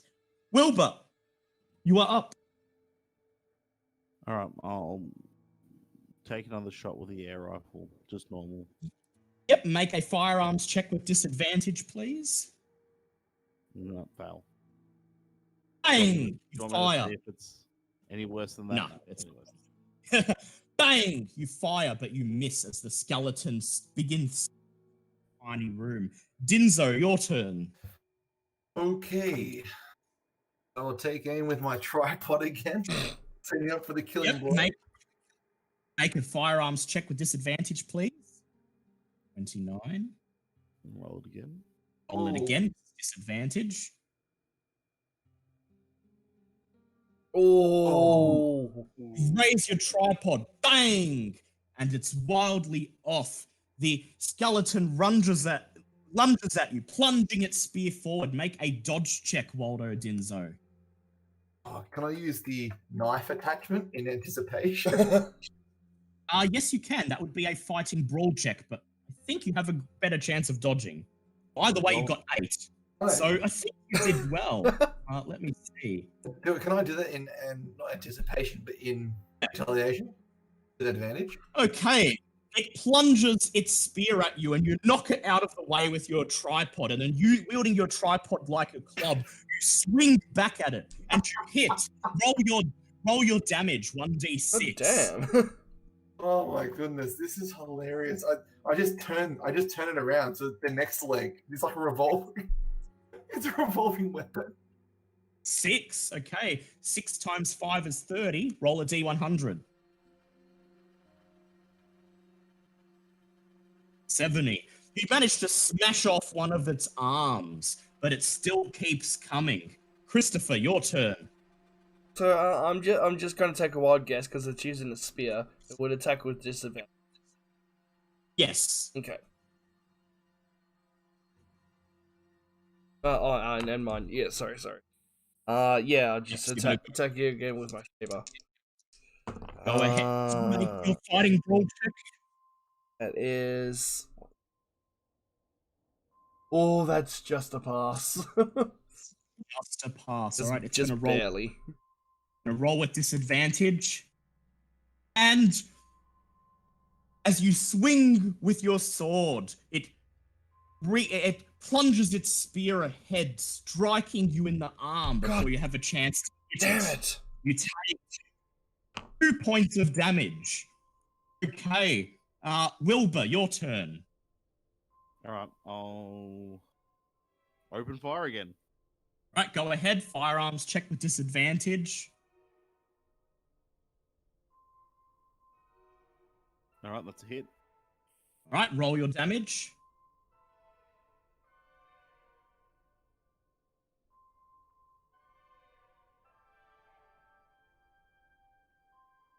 All right, it's 12 points of damage. 12. Okay, 12 times 5 is 60. Roll a d100, please. Damn it. Damn it. It's okay. You blast off a portion of its spinal column. It staggers and then continues slowly walking forward. Dinzo, your turn. All right. I switch it back around to its firearm attachment. Make a firearms check with disadvantage, please. Ooh, bang. Another one because it's disadvantage. Oh, really? Yep. I thought disadvantage means. Oh wow! Ooh, Wow! Okay, you may roll your damage. That's going to be again. Lee Enfield. That's going to be 2d6 plus 4 again, but not doubled this time. 6. Okay. 6 times. Actually, I will double it. That'll be 12. 12 times 5 is 60. Roll a d100. Oh, nice. Waldo Dinzo, you raise your tripod and you fire. The skeleton's head shatters and the pile of bones drops onto the floor with a racket. The tomb is quiet once again. You are safe. I sort of nod my head nonchalantly and say, hang on, headshots count on skeletons? Now that the tomb is empty, there is just the unmarked sarcophagus. Okay. In the dark, dark tomb lives the dark. I guess I will. The other two, get the other guys to weapons. Pry it open with my Open it? saber. Yep. Make a strength check, please.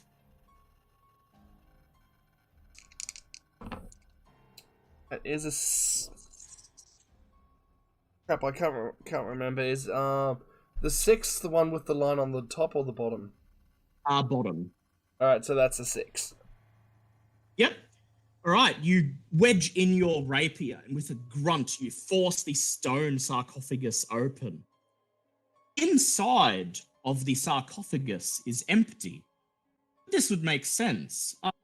The Count's body was supposedly never recovered. What is inside is a square sheet of yellowed parchment. Read the parchment. Grab it and make a luck check. Make a luck check, please, Christopher. That is a 22. That's a pass. To your surprise, the parchment is written in perfectly readable, if archaic English. Ooh. It appears to be an account written by soldiers of the Turkish army, describing how they raided the village, put the heretics to death, and destroyed the Count, a sorcerer. They wrote down a magical ritual that would help anyone who found it if they ever needed to destroy the descendants of the heretics, and placed it in this tomb, leaving 2 of their soldiers behind as God-appointed guardians to watch over the parchment. A spell is written on the parchment. Make a hard intelligence check, please. That is a 4. The spell is create mist. And this is what it does. It costs 2 magic points, and it may be cast instantaneously. The spell causes a dense mist to appear in an shaped volume 10 by 10 feet directly in front of you. The mist obscures vision of anyone on the other side of it for 1d6 plus 4 rounds, and then evaporates without trace. But basically, you cast it, and whoever's on the other side will find it very hard to hit you. The parchment... but vice versa. Yes, it also makes it hard for you to see them, but it might be useful. Yep. The parchment then continues on, explaining how the soldiers took an expedition into the mountains to chase down the remaining heretics. They entered a cavern. Entered a cavern hidden underneath a black monolith, and inside they found something nameless. They were able to subdue it and seal it again, but they were scared off by the people who attended it. And they write that the evil is still sealed there. And so you know where the poet, young Mr. Justin Jeffrey, must have got his inspiration. That something evil still remains under that monolith. Now you have 2 choices. You may conclude this as a job well done, document everything you found, and head back to the States. Or you may wait until tonight and go to the monolith under the night of the full moon, and perhaps try to capture footage of what is actually there. Oh, okay. We've never been given an option like this before. Yes, you may choose to simply declare that your work is done, because you have enough evidence to point to the fact that Justin found something under the monolith. But if you'd like to find out more about that yourself, you have the option to go there tonight and face the climax of the scenario. Oh, what do you guys think? I'd be curious to see it.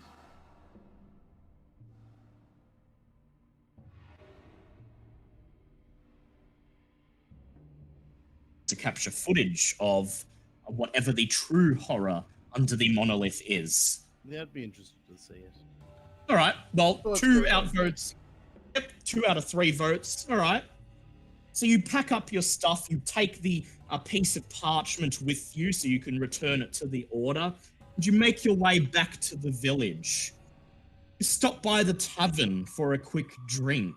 The innkeeper asks you, you've come back. Search. Yes, we've definitely come across a few things, and we believe we know what's now going on that's terrorizing you. He says, well, I certainly hope that you know what you're doing. You know, greed can be a powerful motivator, but it can also get you killed. He looks at you and smiles ominously. Finish your drinks, and then you decide to head back up the mountain towards the monolith as the sun begins to set and the full moon is already visible in the bright red sky. Make your way once again.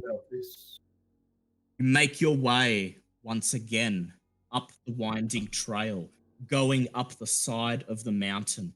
Everything quiet. I'd like all 3 of you to make listen checks, please. Listening check. Well, That's a pass. That's a 5. Your senses hyper aware. That's okay. Okay, we still got one of you to pass. Your senses hyper aware and alert. Notice something slightly different than the previous night you were here. Where last night you could hear the rustling of woodland creatures, rabbits, nocturnal birds, and other forms of life. Tonight, the journey up the side of the mountain is eerily silent. The atmosphere is different. You reach the summit. Then, notice that no one is here. If you'd like to, you have 2 options. You may find a place to hide and observe what happens, or you may simply be standing in front of the monolith, ready to ambush anyone who may emerge. Or, well, you're ahead and leave. It's entirely up to you. What would you like to do? Oh, I'm not gonna. My brain shut. Let's investigate further, shall we? Yep, all right, so you're going to hide, see what happens. I'd like the 3 of you to make stealth checks, please. I become a tree. That's a pass. Tree powers activate. Yes. Everyone stand behind my tripod. You all spread out and take cover behind some waist-high rocks and bushes. And as the sun goes down and the sky grows darker, you wait and see what happens. Just before midnight, you feel a rumbling beneath your feet, and you watch as a portion of the octagonal stone begins to slide away. 2 figures begin to emerge from a cavern underneath. A group of extremely tall, thin people, at least 7 feet tall each, but remarkably thin. They're blue. They're not blue. Okay. Their skin remarkably pale in the moonlight, as if they are jaundiced, as if they have never basked in the rays of the sun. They make their way out of the cavern. They then form a circle around the altar in the middle of the monolith. You count there to be at least 5, 6 of them. And then, when they have formed a perfect circle, at the back of the circle, something horrifying happens. The woman in the middle of the circle is suddenly flanked by the 2 men on either side of her. They throw her on the altar, and as she begins to struggle silently, one of the men reaches into his ebony-colored cloak and pulls out a wickedly curved dagger. And then you have a chance. Yep. I would try and distract him and try to save him. How about I just take a shot with them? I will point out that the woman they're sacrificing is one of them. Oh, She's a tall, thin. okay. Oh, okay. Okay. No hero of the day action. They're all as bad as each other. Observe. Alright, Yep. no, just make sure you have the camera rolling and document. Yep. All right. Waldo Dinzo, make a cinema check, please.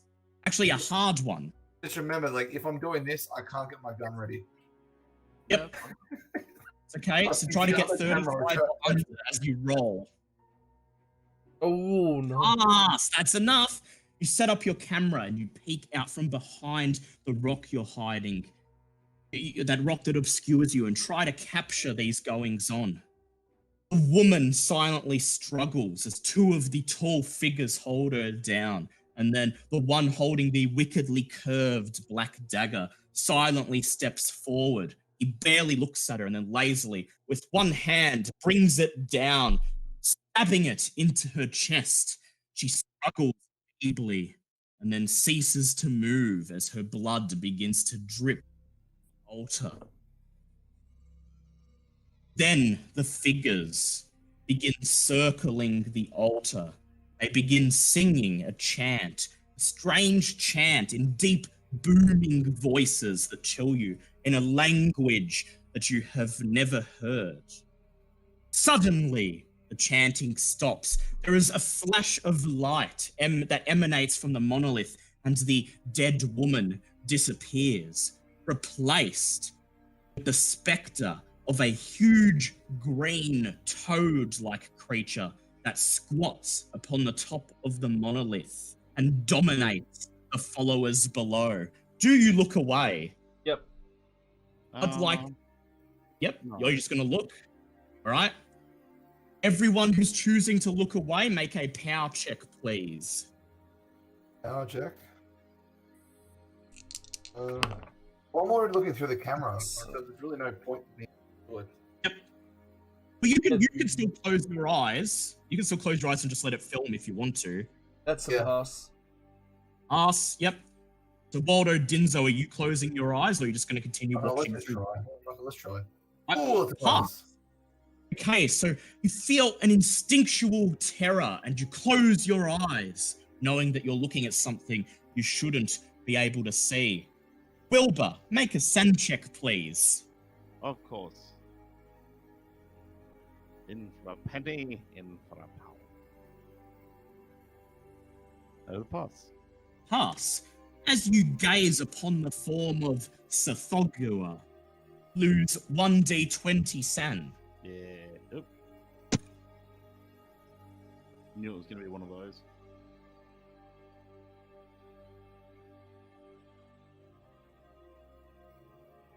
Two! Wow. Well done.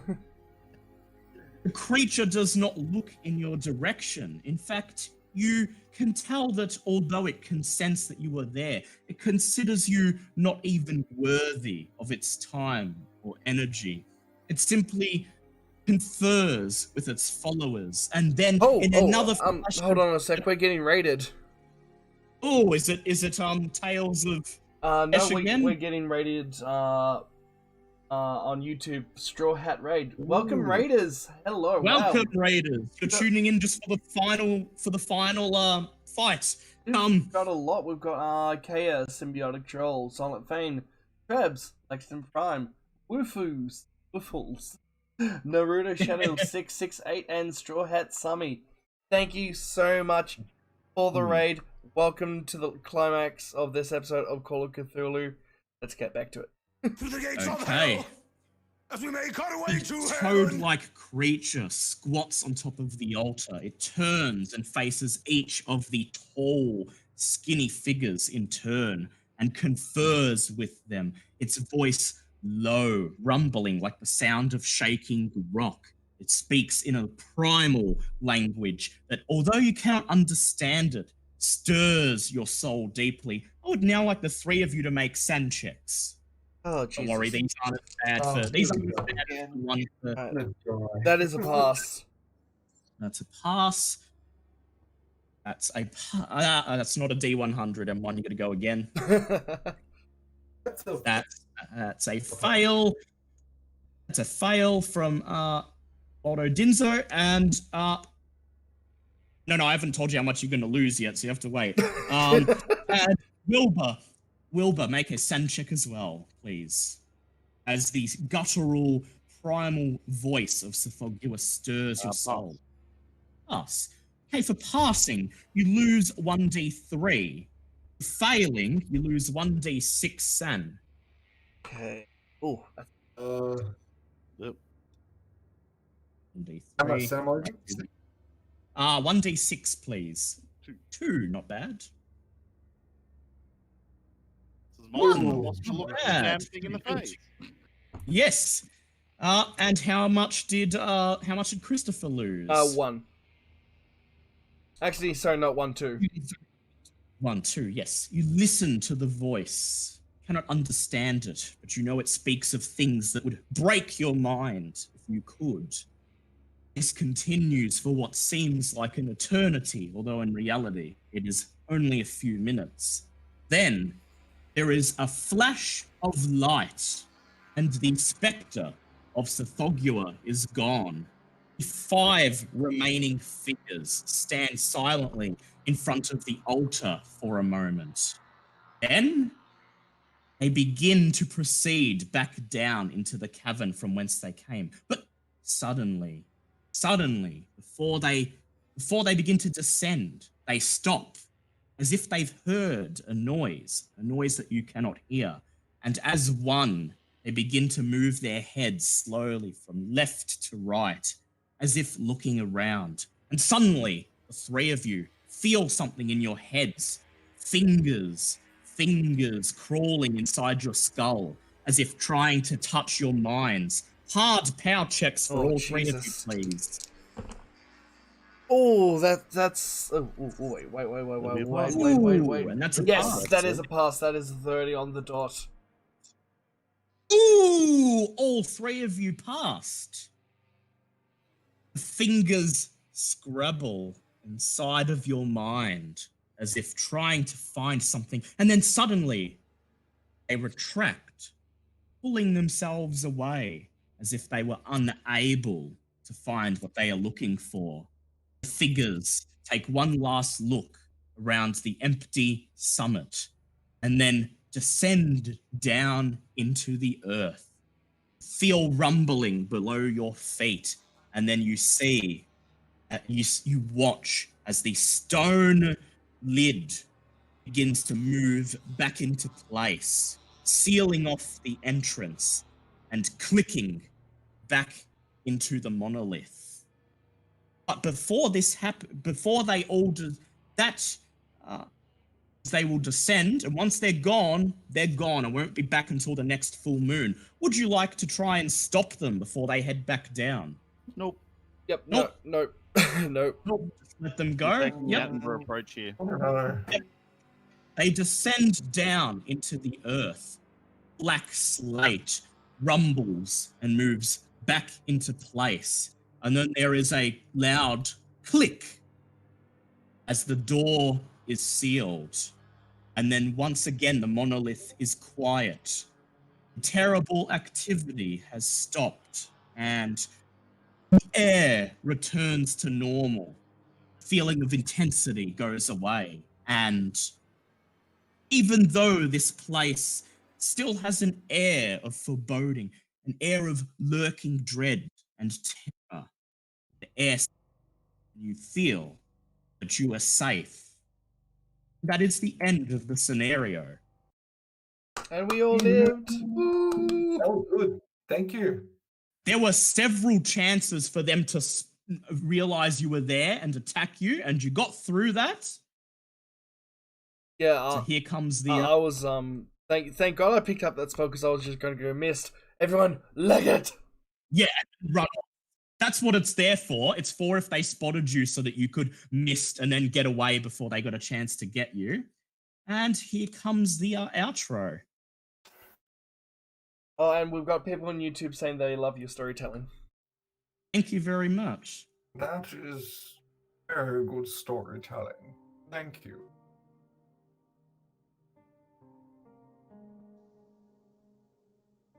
Okay. just over a week later, you return to the United States, and you are once again assembled in the meeting room of the Silver Twilight Lodge. You sit in the seats and wait. Charlie Elwood back. As you enter the room, he puffs on his cigarette, and he watches you enter. He notices Waldo Dinzo, and he says, well, I had a local bet with somebody in my agency that you were going to be incarcerated in a Hungarian prison. Guess I'm down $5. Oh, that's great. What do you say to this, Waldo? But I'm just like, where's my charm? My charm of it. you simply shoot back a glib look and a joke, and then you take a seat, making sure to sit right next to him. He tries to edge away. After all, you cannot be within 15 meters of each other, but there's nowhere for him to go. Just as he stands up, you hear footsteps on the staircase, and Max Reed walks in, his order hood pulled over his face, and Charlie sighs and sits down in his seat beside Waldo Dinzo. Max makes his way past the seats. He gives you quick looks as he walks past you, and then he stands in front of the stone lectern, clears his throat, and he says, I received your wire that you had returned from Europe. He smiles. He says, you are back in one piece. But the important question, how went your search? Is he talking to Disney or all? Talking to all of you. Okay. Well, certainly seen some things I did not want to see. I mean, giant plants is one thing, but a giant toad-looking motherfucker, I have no idea what it is. Just give me some whiskey and set me on my boat and I'll be fine. He looks at you, his face neutral, and he says, so you did confirm that there were indeed supernatural events occurring. Yes, we when did. We got Jeffrey visited Hungary. We got some footage, and we've got some I present the little charcoal rubbings.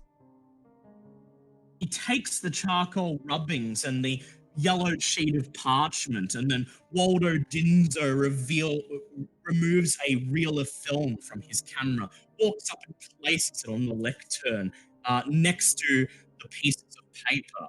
Max looks down at them, and he smiles, and he says, and you captured it on film, and you brought back writings to do with the disturbance. Excellent. Very, very well done.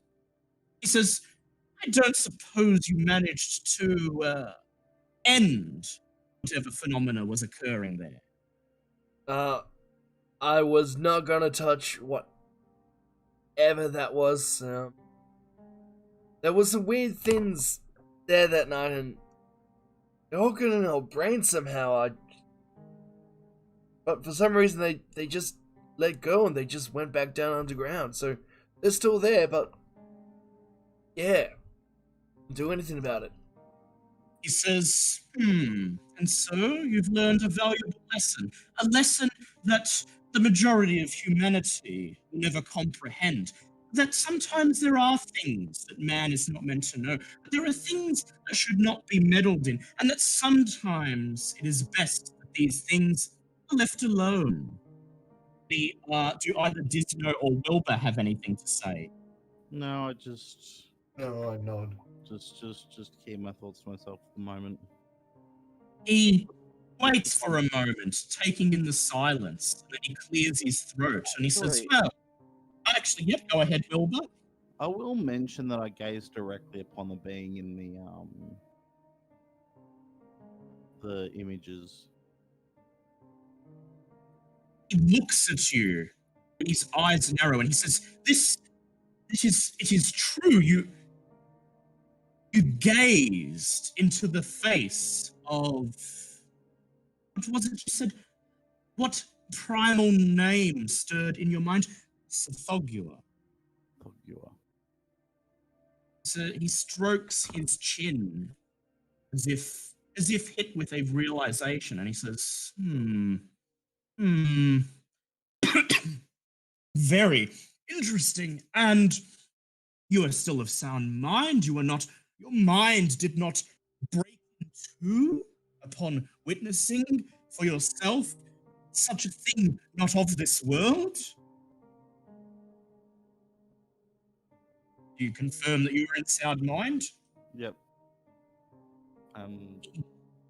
He smiles. He smiles and he nods and he says, good, good. And his voice almost turns into a kind of sinister purr. He clasps his hands together and he says, very, very well done. You visited the place, discovered the nature of what was happening, gazed upon the intellect responsible for an ancient curse placed upon the land, and came away unharmed. He gestures towards Christopher, save for what I can see there, some minor scratches on the front of your body. Yeah, it's just a few nights off and I'll be fine. He says, very well, very well. I'm very impressed. And those above, in the degrees above, at the higher echelon of the order, would be very pleased indeed. He says, we may have found some people who are finally worthy of entering the inner circle, of guiding humanity to the right future. You have done well, and I would expect to be rewarded. He smiles. He says, you have become quite the useful allies for our order. He says, perhaps your efforts will pay off when the stars are right. And then he silently exits the room, nodding once more as he passes you, and then pulling his head fully over the front of his face and saying nothing more as he descends the staircase. Okay, downtime, rewards and downtime. Yay! Okay, for discovering the true nature of Justin Jeffrey's poem, you each gain 1d6 sand points. Oh yay! Nothing. 3 Three. and 1. For witnessing the summoning of Sathogua, experiencing the atmosphere of the monolith, and getting away with your lives and mind intact, you gain another 1d6 sand points. 6 right there. Oh, beautiful. 6. And for leaving the inhabitants of the village of Strigoi Kavar under the influence of the monolith, leaving them to deal with evil that may very well one day come to do them harm. Gosh. You lose 1d3 sand. Oh. It's a 3. Just can't win, can you? 3. Okay. You each gain 10 skill points Oh, yeah. and 5 Cthulhu Mythos points. Do I get any extra points for actually eyeballing the thing? Yes, you gain an extra 1d4 Cthulhu Mythos points. Not being very, very liberal points this time around, are you? Well, this is a slightly longer campaign, so Yeah, instead of that's giving true. 15, I'm giving 10. So We got one extra mythos. Okay. And luck, I believe. And finally, yes, you may do luck checks, and if you fail your luck check, add 1d10 luck. Yes, that's a fail. That's a 94. Right, but unfortunately, M1 and Tom both passed, so they gain no luck. And that's a 6. Okay. So how much money is Waldo Dinzo down? Let me make a note on his version I'm of updating the page as we speak. yeah. There's 15 points assigned. He's got exactly $50 left. Exactly $50 left in his wallet. Right, That's- so let's save it now. Yep. Okay. And what is your SAN value now, Waldo? Did you keep track of it? 24. 20. Jesus. 24. Wow. Ooh, Waldo is getting down there. He's going to need to do something drastic in the At one point, I was on 13.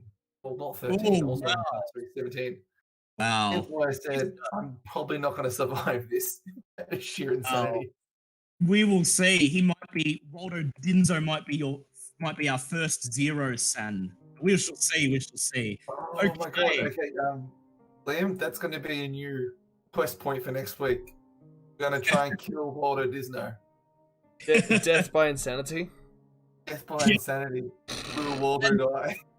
And so, you have discovered the source of the People of the Monolith poem, discovered the secret of the People of the Monolith, that they are exiles from an underground realm known only as Kunyan, exiled to the surface for some unspeakable deed and preying upon living in the mountains and continuing the wicked ways of their people for untold generations. You've brought back proof and footage of this phenomena and placed it in the hands of the Order. You have impressed the Order, and next week you will be invited to be inducted into the next rank, whatever benefits that will bring. And thus concludes episode 2 of Shadows of Yog-Sothoth, the people of the Monolith. And we all. Yes, you all lived. A good one. Well done. Oh, and for everyone surviving, gain another 1d6 10, please. Oh yay! Oh yeah, it's been a long time since an episode's happened where everyone actually survived. Yes. Everyone gets 1d6 because of their survival. What's this for? And we're for back up to starting sanity. For no one dying, you gain 2. That's better than nothing. You're at 26. Right. Thank you, stream, for watching, and I hope you will join us next week for episode 3, titled The Hermetic Order of the Silver Twilight, where, after being inducted into the next rank of the Order, our heroes discover its true nature and discover that they may inadvertently have been contributing to the rise of something even more terrible than the Day of the Beast. Could be more terrible than that. Yep. Something that lives under the sea in a forgotten city and has lots of tentacles. SpongeBob? Finally get This to is marry the- the prince of my dreams. Alright, I'm gonna end the stream. I'll be back in a sec. I can make some aquatic porno. I am glad I just muted that just then. Wow. Okay. Thank you everyone for joining for episode 2 of Call of the. I want to say a big thank you to all the follows on Twitch and the massive raid on YouTube and all the new subs. Welcome to the Metal Crew, and I hope you do enjoy your stay. Now, before we go, I do have a friend streaming at the moment on Twitch. I would like everyone to go with me and do a raid. Sorry. Right now. If you haven't, make sure you hit that like, sub, follow button. Come join me on the Discord if you want to stay up to date. Pardon. Stay up to date whenever I'm streaming, or if you just out and chill. Thank you so very much. I am Daddy Cthulhu. I am going to put my friend's link in the chat. He's currently streaming Skyrim. I would like everyone to go there with the hashtag SabatonLiamRaid. You guys are amazing. Thank you so very much. And I will see you guys over there. Until then,